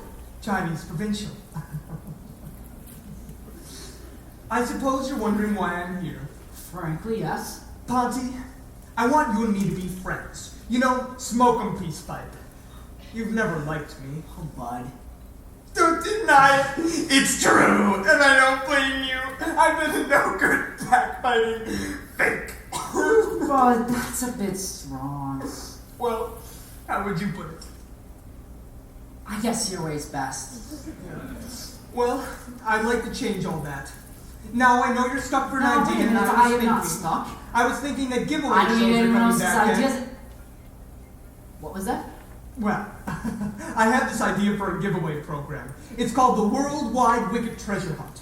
We hide $1,000 savings bond somewhere, and every week on television we give clues as to where it is. Look, as you say, you don't need an idea, but let me leave this with you, and if you get a chance, look it over, because the meeting's in a few little while. I mean, it's soon. Bud, what did your uncle say when you told him about this? I haven't told it to him, Tonty. If I brought it to my uncle, he would never listen. That's why I brought it to you. You haven't told it to your uncle? No, Tonty. Look, if you're not interested... It doesn't give me much nourishment, but I'll give it a bit of a think. Feel free to use it.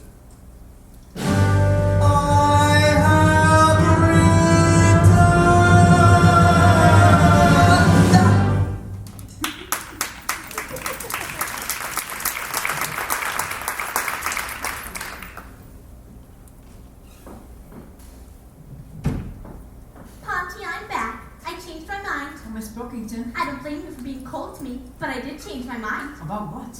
About what I said in my letter. What letter? My letter of resignation. Resignation from what? The Girl Scouts of America. Oh. Don't you understand? I quit, resigned, left you forever. Why are you doing that? Because I was hurt, humiliated, ignored, upset. Who did that to you? You. Me? It couldn't have been me. I haven't said 10 words to you all week. True? True. Now listen, Miss Pilkington. Must you call me that? Can't you call me Rosemary? No, and I want you to call me Mr. Finch until you're Mrs. Finch. Am I really going to be Mrs. Finch? Of course, I thought that was all settled. I keep thinking maybe you forgot. Well, I haven't. You're going to be Mrs. Finch, and we're going to get married. Now, some serious matters. Oh, sure. There's something I want you to hear. I have a new idea for a television program. I'm thinking of calling it the Worldwide Wicked Treasure Hunt. The prize would be a $1,000 bond. Do you think that's enough? Maybe we give away, $25,000. Oh, listen carefully, Rosemary. What would you say if we gave away $100,000? Oh, $200,000. I don't care if you give away the whole company. I love you. Say that again. I love you. No, before that. I said I don't care if you give away the whole company. That's it. We'll give away the whole company. What a prize. I don't mean the whole company. I mean stock in the company. Nobody can resist that these days. I need time to figure this out. I've got to speak to Mr. Biggley. He's got to give me a postponement. Nope. I'll go see him. Good luck, Mr. Finch. Thank you, Miss Pilkington. Say, what about taking me to lunch? Nobody has to see us. Miss Pilkington? I'm sorry, Mr. Finch.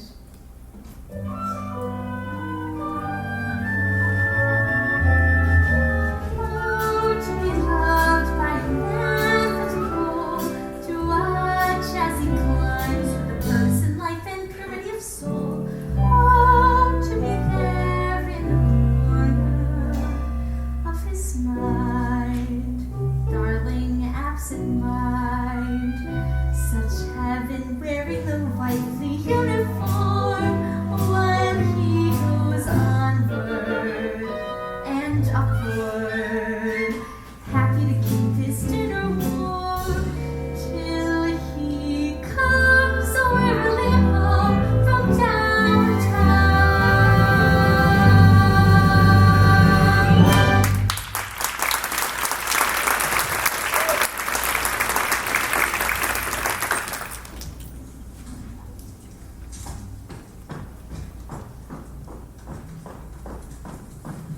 you pregnant or something? I was just checking on some plastic yarn. What the hell do you want? JB, you remember that idea for a television program I told you about? The treasure hunt? I told you what I thought of that treasure hunt. I just wanted to remind you that you didn't like it. Hedy, I told you I can't see you during office hours. I did not intend to embarrass you. I just came for a business purpose. Business. I wish to tender you with my resignation. Your resignation, what are you going to do? I'm on my way to Los Angeles. I've been offered a very suitable position there. Los Angeles, Hedy, you can't. Tell me what this is all about. I just got a letter from a girlfriend. She's working for a big cosmetic firm out there. She demonstrates skin creams. Skin creams? Yes, in all those big glamorous department stores. She can give me a job. Hedy, that's undignified. You can't run around demonstrating some fake goo. It is not a fake. It's a very fine skin cream called Dermoblast. Do you know what it's made from? Please don't tell me. It's made from shark belly jelly. I was afraid of that. Hedy, you said you wanted a career. What kind of future is there in shark bellies? More than there is around here. Not a single guy around here will hire me as his secretary.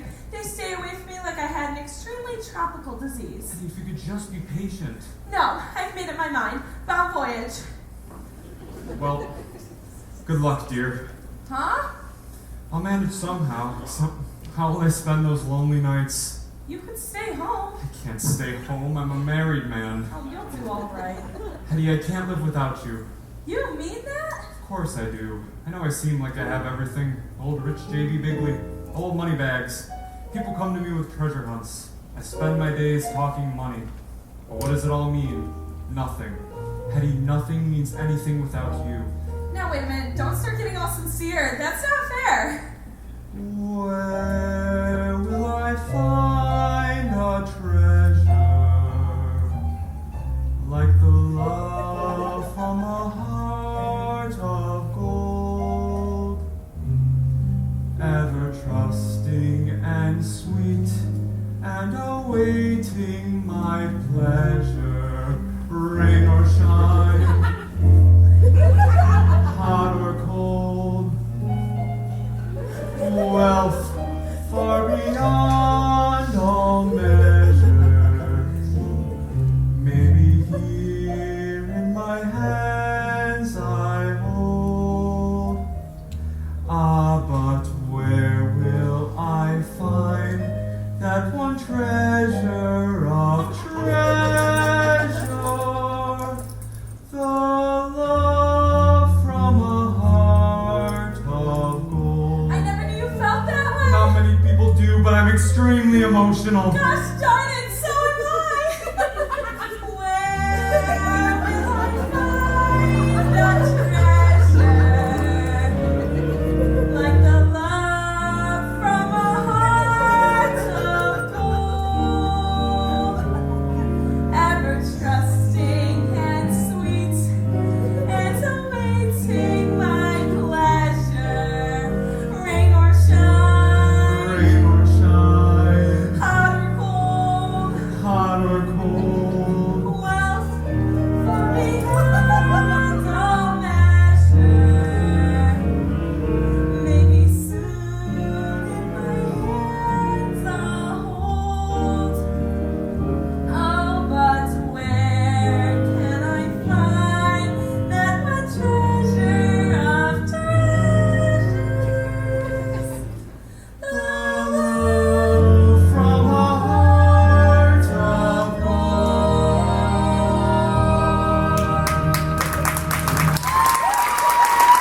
I knew you'd understand. Oh, I do. You know, I just might solve everything. What? Why don't I be your secretary? Are you out of your mind? I mean, I have Miss Jones. I can assist Miss Jones. I can learn a lot from her. Well, You don't want me to be your secretary? Hedy, just be patient. All right, dear. I'll be patient. I'll give you 24 hours. After that, it's goodbye, wickets. Hello, Dermoblast. Hedy, wait. Hey, Finchy. I should be very angry with you, cutie pie. Hi, Hedy. Where's Miss Jones? I want to speak to Mr. Biggley. Oh, he's not doing anything. You can go in. Say, Hedy, are you quitting? unless I hear otherwise to the contrary. Well, maybe we can help each other. Good, let's bust out together. I've got a different idea. I'd like to speak to you alone. Let's see, where could we meet? Let's go to my place. Oh, this is business. Okay, let's go to your place. Tell you what, take me out and buy me lunch. What about 1 o'clock? Meet you downstairs? Well, Do you want to talk or don't you? Okay, we better meet around the corner. Gotcha, cutie. Chicken.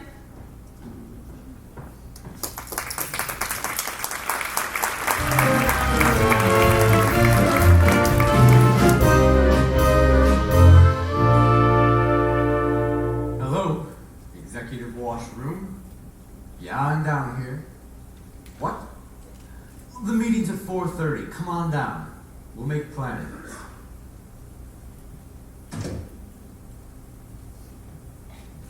Big meetings today, huh? Yep. Hear anything about what Finch is planning? No, but JB gave him a postponement, so he must have something. You know, fellas, I'm really beginning to get a little scared of Finch. Me too. If we don't stop him soon. They'll probably have us all working in the mailroom. Have you heard anything, Bud? Chaps, our worries are over. Finch is going to headwind? Well, believe me, he's dead, dead, dead. And I'm so happy I could cry. That's very pleasant news. I don't know. Finch has a way of bouncing. I wouldn't believe he was dead if I read his obituary. Normally, I'd agree with you. Finch is very smart. But let's not forget that he's now in charge of advertising. And that does something to men's brains. Has anyone seen my well-drilled cream oil? Hi, man. Hello. All set for the big meeting. Could be. Wish me luck, man. Good luck.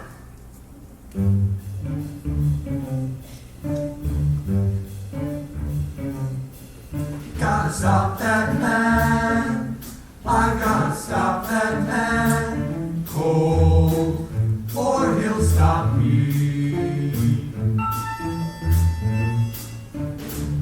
Big deal, big rocket. Thinks he has the world in his pocket. Gotta stop that man. That man. Now there you are.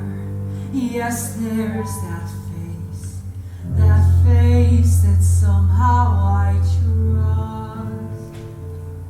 May embarrass you to hear me say it, but say it I must. You have the cool, clear eyes of a seeker of wisdom and truth.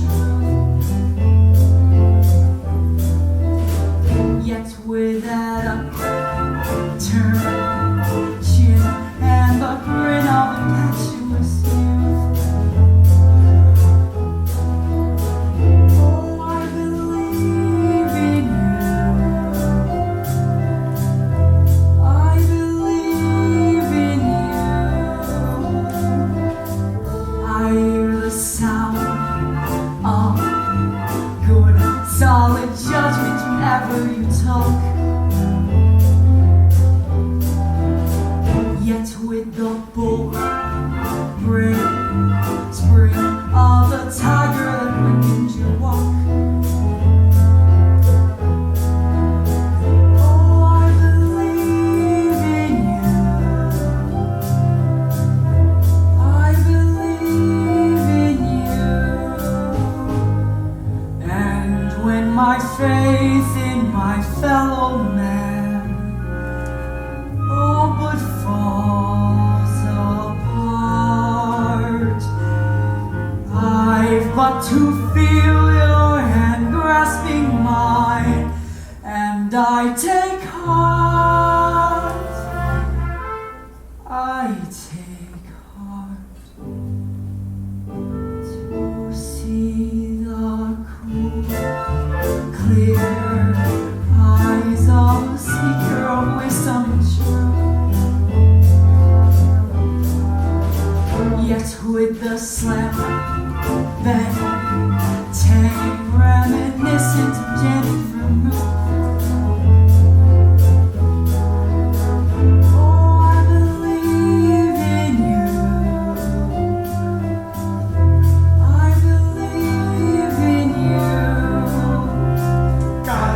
that man. Gotta stop that man.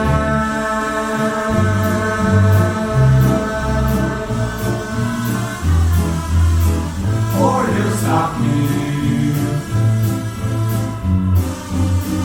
Big wheel, big beaver, boiling hot with front of his fever. Gotta stop that man. Oh, I believe in you. Don't let him be such a hero. I believe in Stop you. that man, gotta stop him. Stop that man, gotta stop him. Stop that man, gotta stop that man.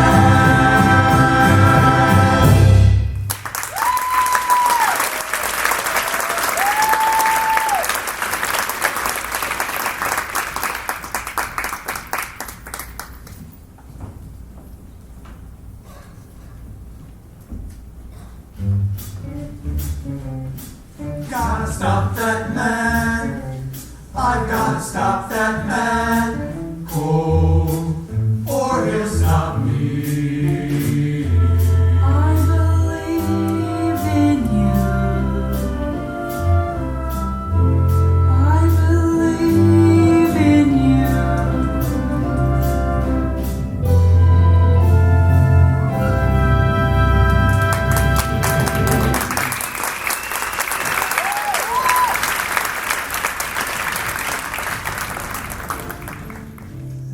The farmer spends his time in the fields, the laborer at his machine, and the businessman at meetings.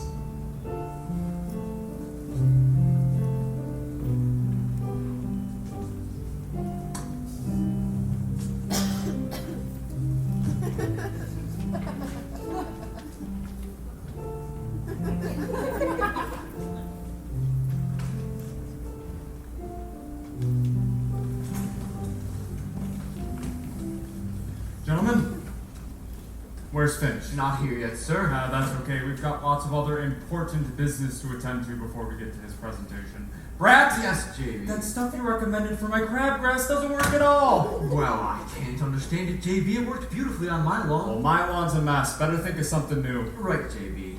We don't have any trouble with crabgrass at my place. What do you use? Cement. Sorry, JP, just a little joke. Gentlemen, you'll have to excuse my nephew. It's a combination of youth, high spirits, and extreme stupidity. Now let's see. Hello? We've been expecting him. Send him in. It's Finch. Gentlemen, I'd like to present my approach to wicked advertising. It's based on an idea in which my humble opinion is brilliant. Sounds promising. Proceed, Finch. The hell is that? A picture of Mount Vesuvius in eruption. It shows the kind of impact a new television show is going to have. Now, JB, an example of the kind of national publicity you can look forward to. The cover of Times. Yeah, oh God. The cover of Newsweek. Oh, and finally, JB, Golfer of the Year. Very interesting. Here is a map of the potential wicket market divided into social, geographic, and ethnic groups. It shows how we will make deep penetration and overwhelming saturation in those areas where resistance has been most peakiest. And here is a sales chart of the past fiscal year. It shows the disastrous effect of our former advertising policy. Note the sharp decline in normal regularity. Down, down, down. That's bad, that's bad. And this is what it's going to look like when we finally get going, which it will. Up, up, up. And there you are.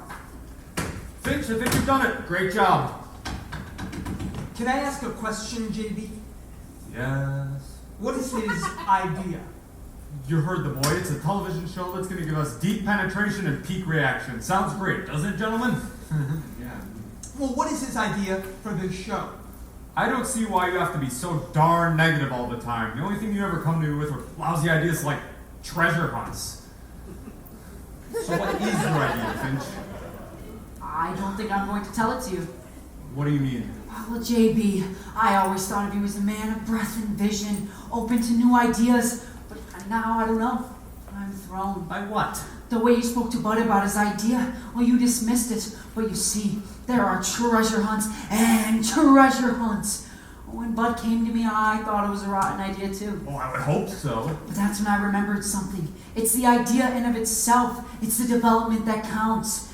Leonardo da Vinci once drew some sketches for a flying machine, but it took an American know-how to take that flying machine and develop it into the Boeing 707. A man named Gatling once invented a machine gun, but it took a mighty brain to take that little machine gun and develop it into a great program like the Untouchables. That's when I remembered something, JB. I thought of Bud's silly idea and I said, I'm going to defrump it. Now you see the treasure. It's not bonds. It's not money. It's stock. Stock? 50,000 shares. Stock in our company? These days, people can't resist. Well, how are we supposed to issue 50,000 extra shares of stock? What even is stock? That's no problem. It's a simple matter of taking the convertible debentures from the sinking fund, issuing stock options, which are exchangeable for rights, which we then exchange for non-voting common, which we replace with warrants. Tell me that again. I can't. It can't be done. It can't be done. But if it could, when you create tremendous excitement. But it can't be done. But if it could. But it can't. But if it could, JB, just for one moment, say it could be done. What's your answer? I forgot the question. You can't give away stock. We give away stock dividend, don't we? Gentlemen, let me go on in my presentation. We're ready. But Finch, I hate giveaway shows. So do I, JB, but the public loves them. Anytime someone can find an unrigged, unfixed way to give away something for nothing is going to clean up. I have that new twist. Gentlemen, the worldwide wicked treasure girl. What is this? This JB is going to take the country by storm. I'm combining greed and beauty. Can't miss. Go ahead, Hedy. Hello there. I'm your worldwide wicked treasure girl. Each week, I'm going to bring you a clue to where the worldwide treasure has been stashed. Buried. Oh yeah, buried. This iPad gets me all mixed up. Isn't this a cute outfit? I love it. Very nice, Miss Lou. Very nice. Miss Lou is only helping me demonstrate the idea. She's not going to be the real treasure girl. Naturally. When we go on the air, we need a big name personality. Of course. Well, I'm leaving the firm anyway. Of course, I wouldn't. Offhand, I'd say it should be someone great for Elizabeth Taylor. Why don't we get Queen Elizabeth? This is an American program, bud. Now, JB, 50,000 shares of stocks in the treasure girl. JB, please, let's tell this maniac off and get on with our business. Gentlemen, Miss LaRue, please leave me alone with Mr. Finch so I can discuss this. Take care of him. This is crazy. What about the SEC? What about the FCC? What about the stockholders? What about the Board of Directors? What about the federal statutes? What about the Federal Trade Commission? JB, they're all being petty. Finch, you're a brilliant young man, but you've let us all down. How, JB? You've completely missed the boat. You haven't thought this through. I don't understand. Finch, tell me, why does this treasure girl have to be a big name personality? Well, sir. What if she were more identifiable to the company? A sort of, a real worldwide wicked girl. Yes, maybe.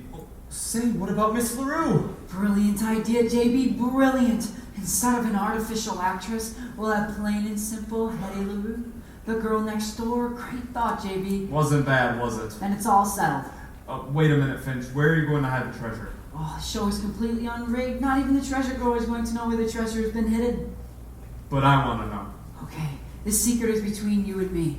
I'm going to give you the first clue that the treasure girl is going to come over the air. West of the sun, west of the moon, where is the treasure? Below me a tune. The hell is that? Tough clue, isn't it? But if you'll note, the first letter of each line is WWWB, the Worldwide Wicked Building. You're going to hide the treasure in our buildings. We're going to hide 5,000 shares of stocks in each of the 10 Worldwide Wicked Buildings. It'll create tremendous publicity. You'll have mobs of people running all over our buildings. Oh, but JB, if a man as brilliant and as educated as you can't guess in the clue I gave you, how is an average viewer going to guess? Good point. Gentlemen, you can come out now.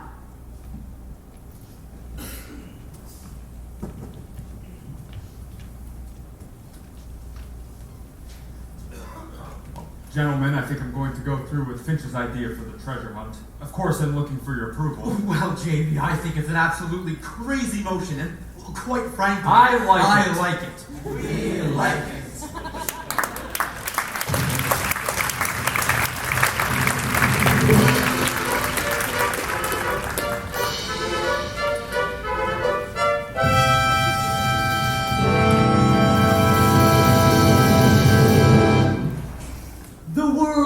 Worldwide Wicket Company, whose slogan for over 100 years has been Worldwide Wickets for a wider world. Now, in living color and for the interest of better television programming, we give to you the Worldwide Wicket Treasure Hunt.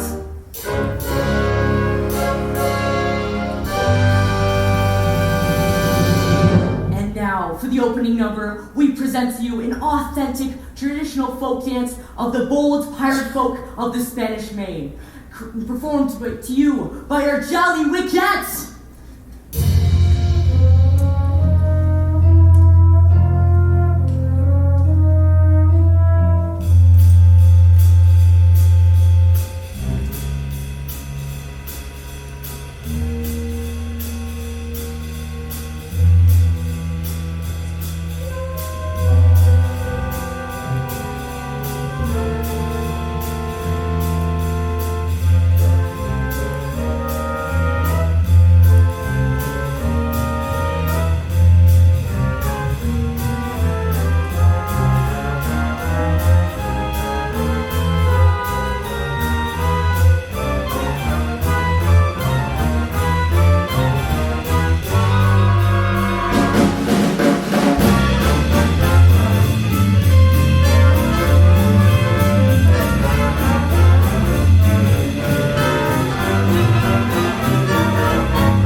For some production value, shh, give it a chance. Hedy's coming out now. And now, the moment you've all been waiting for, the Worldwide Wicked Treasure Girl!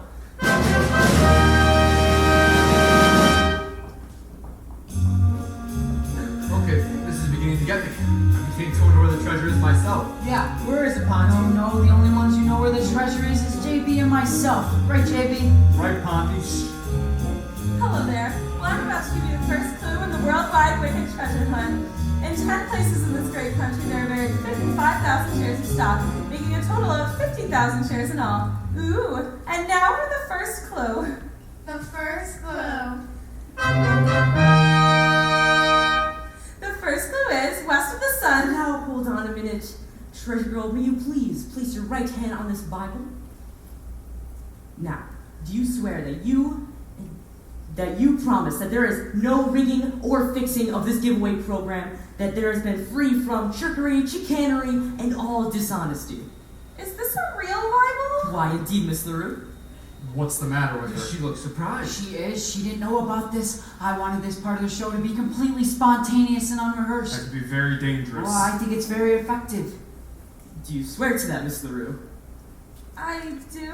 And secondly, Miss LaRue, do you swear that you yourself do not know where the actual treasure is hidden? Do you swear to that, Miss LaRue? Miss LaRue? See, now we're gonna get into trouble. Why, you and I are the only ones who know where the treasure is hidden. She doesn't know. Does she? Watch the program. Miss LaRue, do you swear that you do not know where the treasure is hidden? Look, I do not wish to take a bum rap. I will not swear false witness to perjury. I do know where the treasure is. I found it last night. There's treasure hidden in all the Worldwide Wicked buildings right now. The first clue.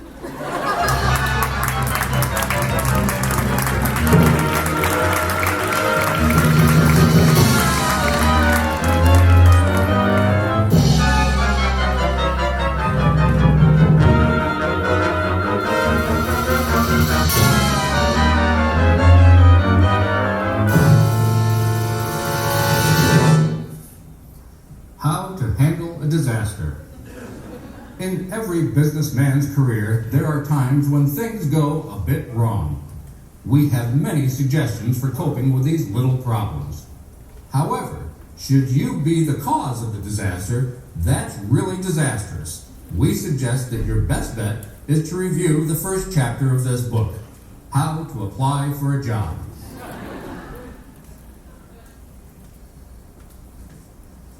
Has anyone seen Finch yet? He seems to have disappeared. Can't find him. No, but we're looking for him. Haven't seen him. Where is Finch? I don't know, Bratt. Well, JV wants him as fast as you can find him. He's hopping mad. Come back here, you! What are you doing? It's another treasure hunter! This little nut tried to sneak past me 3 times! This little nut is the chairman of the board. It's Wally Womper. Chairman of the board? They all look alike to me. Oh, I'm so sorry this happened, Mr. Womper. Look, why don't you come with me at JV's office? They didn't wreck that. Gentlemen, keep looking for Finch. Oh, Rosemary, have you seen Ponty? No, Miss Jones, and I'm so worried about him. So am I. He was a nice boy. Was? What will they do to him? I don't know, but somebody's head has to roll. Ponty will think of something. Won't you, Ponty? You have the cruel, clear eyes of a seeker of wisdom and truth.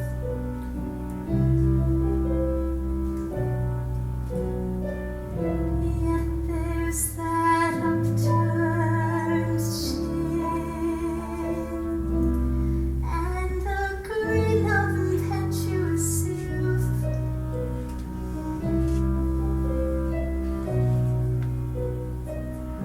Oh, I believe in you. I believe in you. Ponty, Ponty! Rosemary, I'm so glad you're here. Where have you been? Walking the streets, thinking. You've got a bruise on your head. It's nothing. I got it last night. They threw me out of the saloon. Why did they do that? I didn't buy anything. The brutes. Why don't you go home? No, I have to go in and face the music. Aha! I'm back.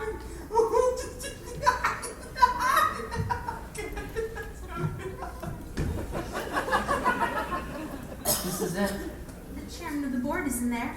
I figured that. What are you going to do? Do? What does a man do when the world has collapsed around his ears? Nothing. I'll just take what's coming to me. Ponty, I'm sure with that mind of yours. No, Rosemary, I'm going to put that mind of mine away. Make a clean break of everything and go back to where I was before I came here. What were you? I was an exterior decorator.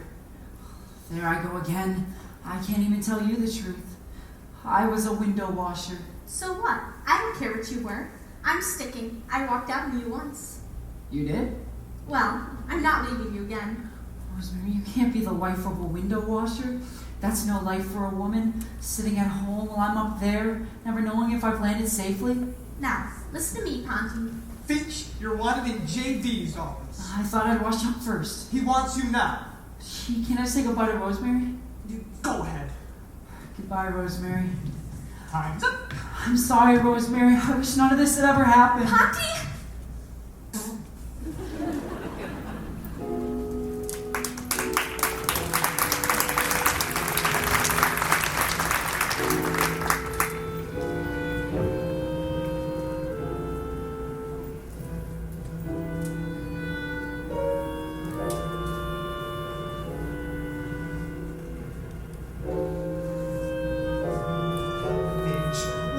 Should you have to go in there and face those monsters? Go ahead.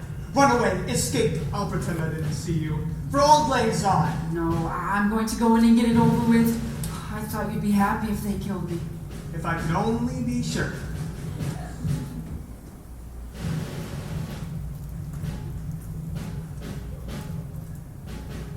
All of our key men are here, JB.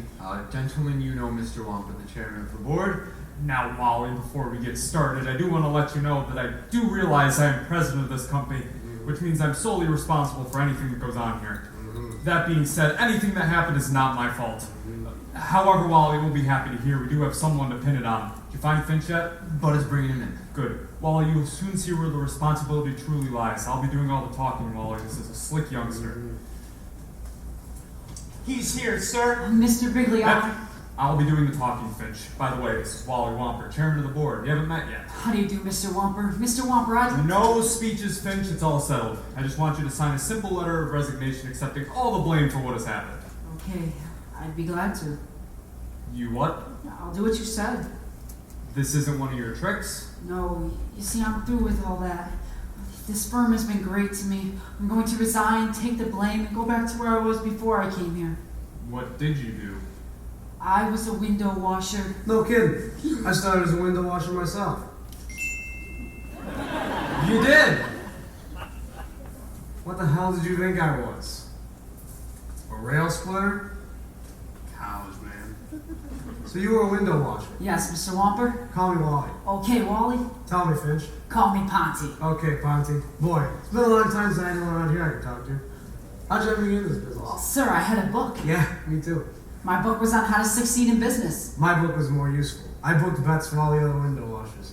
I cleaned up a bundle. I should have stood in that business. 8 buildings wrecked, our stock is down 5 points. We're the laughing stock in the industry. I know, Wally, it's ghastly. Ponty, how could this happen? I could understand a college man doing something like this, but not no window washer. Now hold up, Wally. If there's one thing I won't do is take credit for another man's idea, especially when he's the boss's nephew.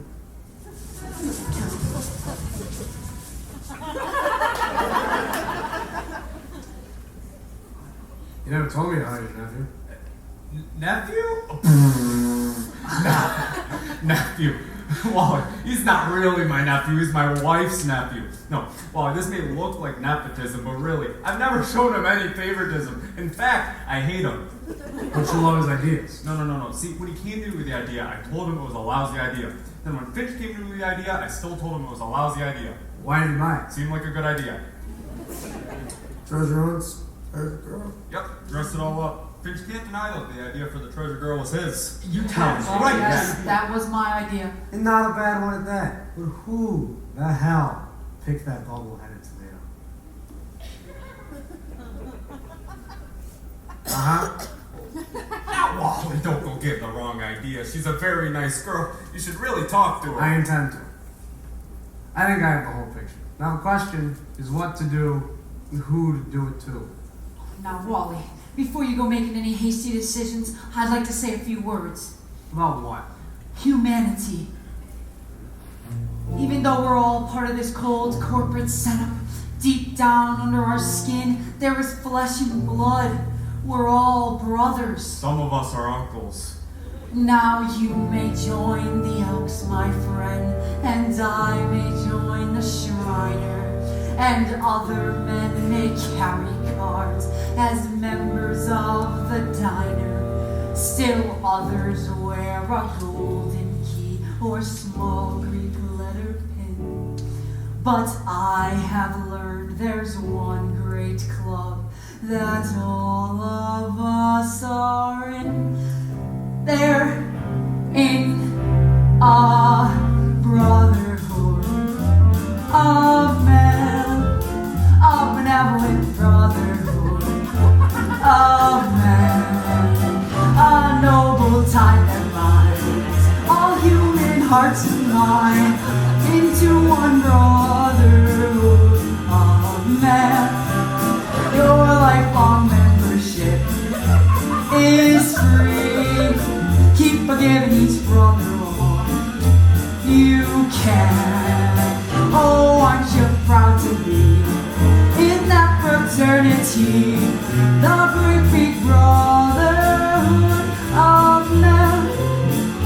So, Wally, before you consider firing Mr. Biggley, who's considering that? I know what's on your mind. You'd like to clear out the whole crowd from top to bottom.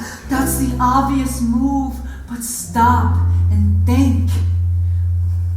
One man may seem incompetent, another not make sense, while others look like quite a waste of company expense. That's true.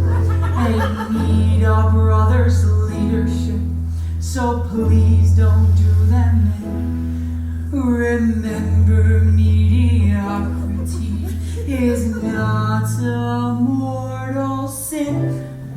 There we're in a brotherhood of man, dedicated to giving all we can. Oh, aren't you proud to be in that fraternity?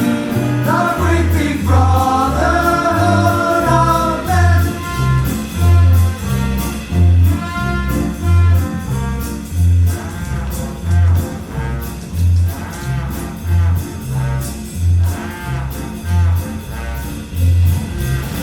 No kidding. Brotherhood. Brotherhood. You are a brotherhood. Brotherhood.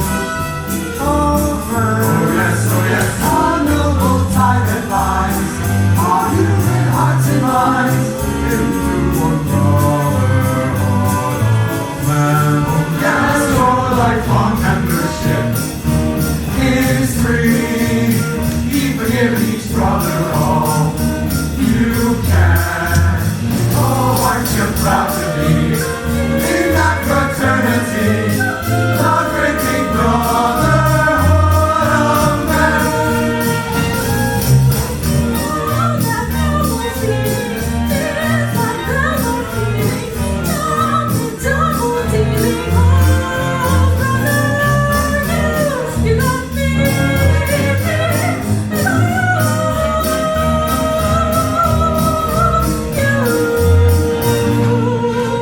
Oh, that noble feeling feels like bells are pealing down with double dealing. Oh, brother, you got me, I got you.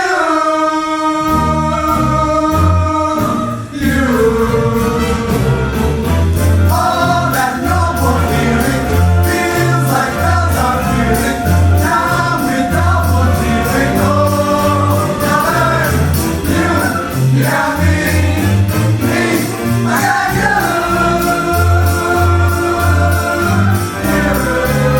Your lifelong membership is free. Keep forgiving each brother all you can. Oh, I can proud to be in that fraternity. The great big brotherhood of man.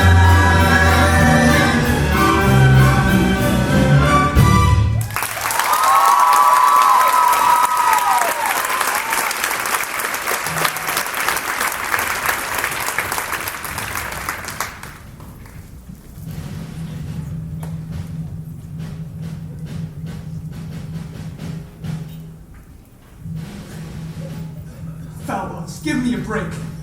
We were the best of friends, Max. Remember the fun, the dates, Ernest?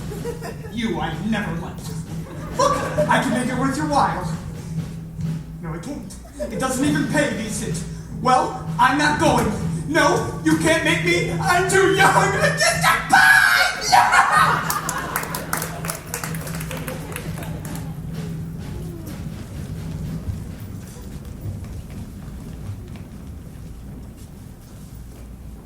Hey, Smitty, any news yet? I haven't heard a thing yet.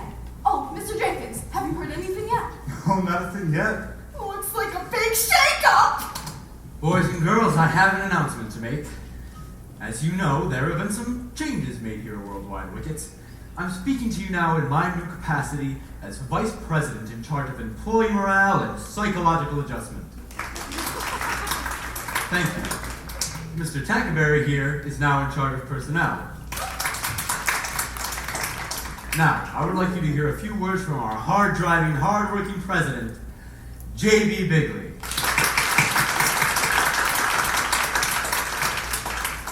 I can truly state that Worldwide Wickets is now stronger than ever, and that's thanks to a very smart, very loyal, bright young man. Get out here, Finch! Now, as you guys know, this youngster has seen a spectacularly rapid rise to the top. For a while, I thought he might have been after my job. Lucky for me, though, he didn't want it. No, JB, your job is much too tough for me. But if I must say, if any credit's due, it's to a great man, a great humanitarian, the chairman of the board, Mr. Wally Womper. Here, here. Incidentally, Mr. Whomper has his charming wife with him here today. Oh, let's get them both out here, Mr. and Mrs. Whomper. Mr. Whomper didn't feel like making any big speeches. He's still a newlywed, but I'd like to make a big announcement on his part.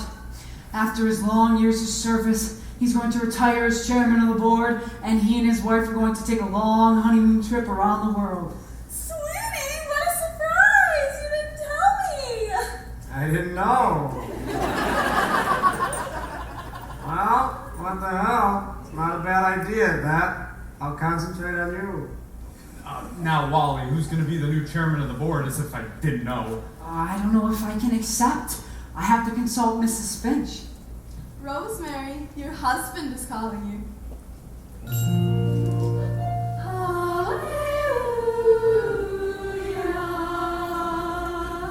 I have a big decision to make. They want to make me chairman of the board. What do you think?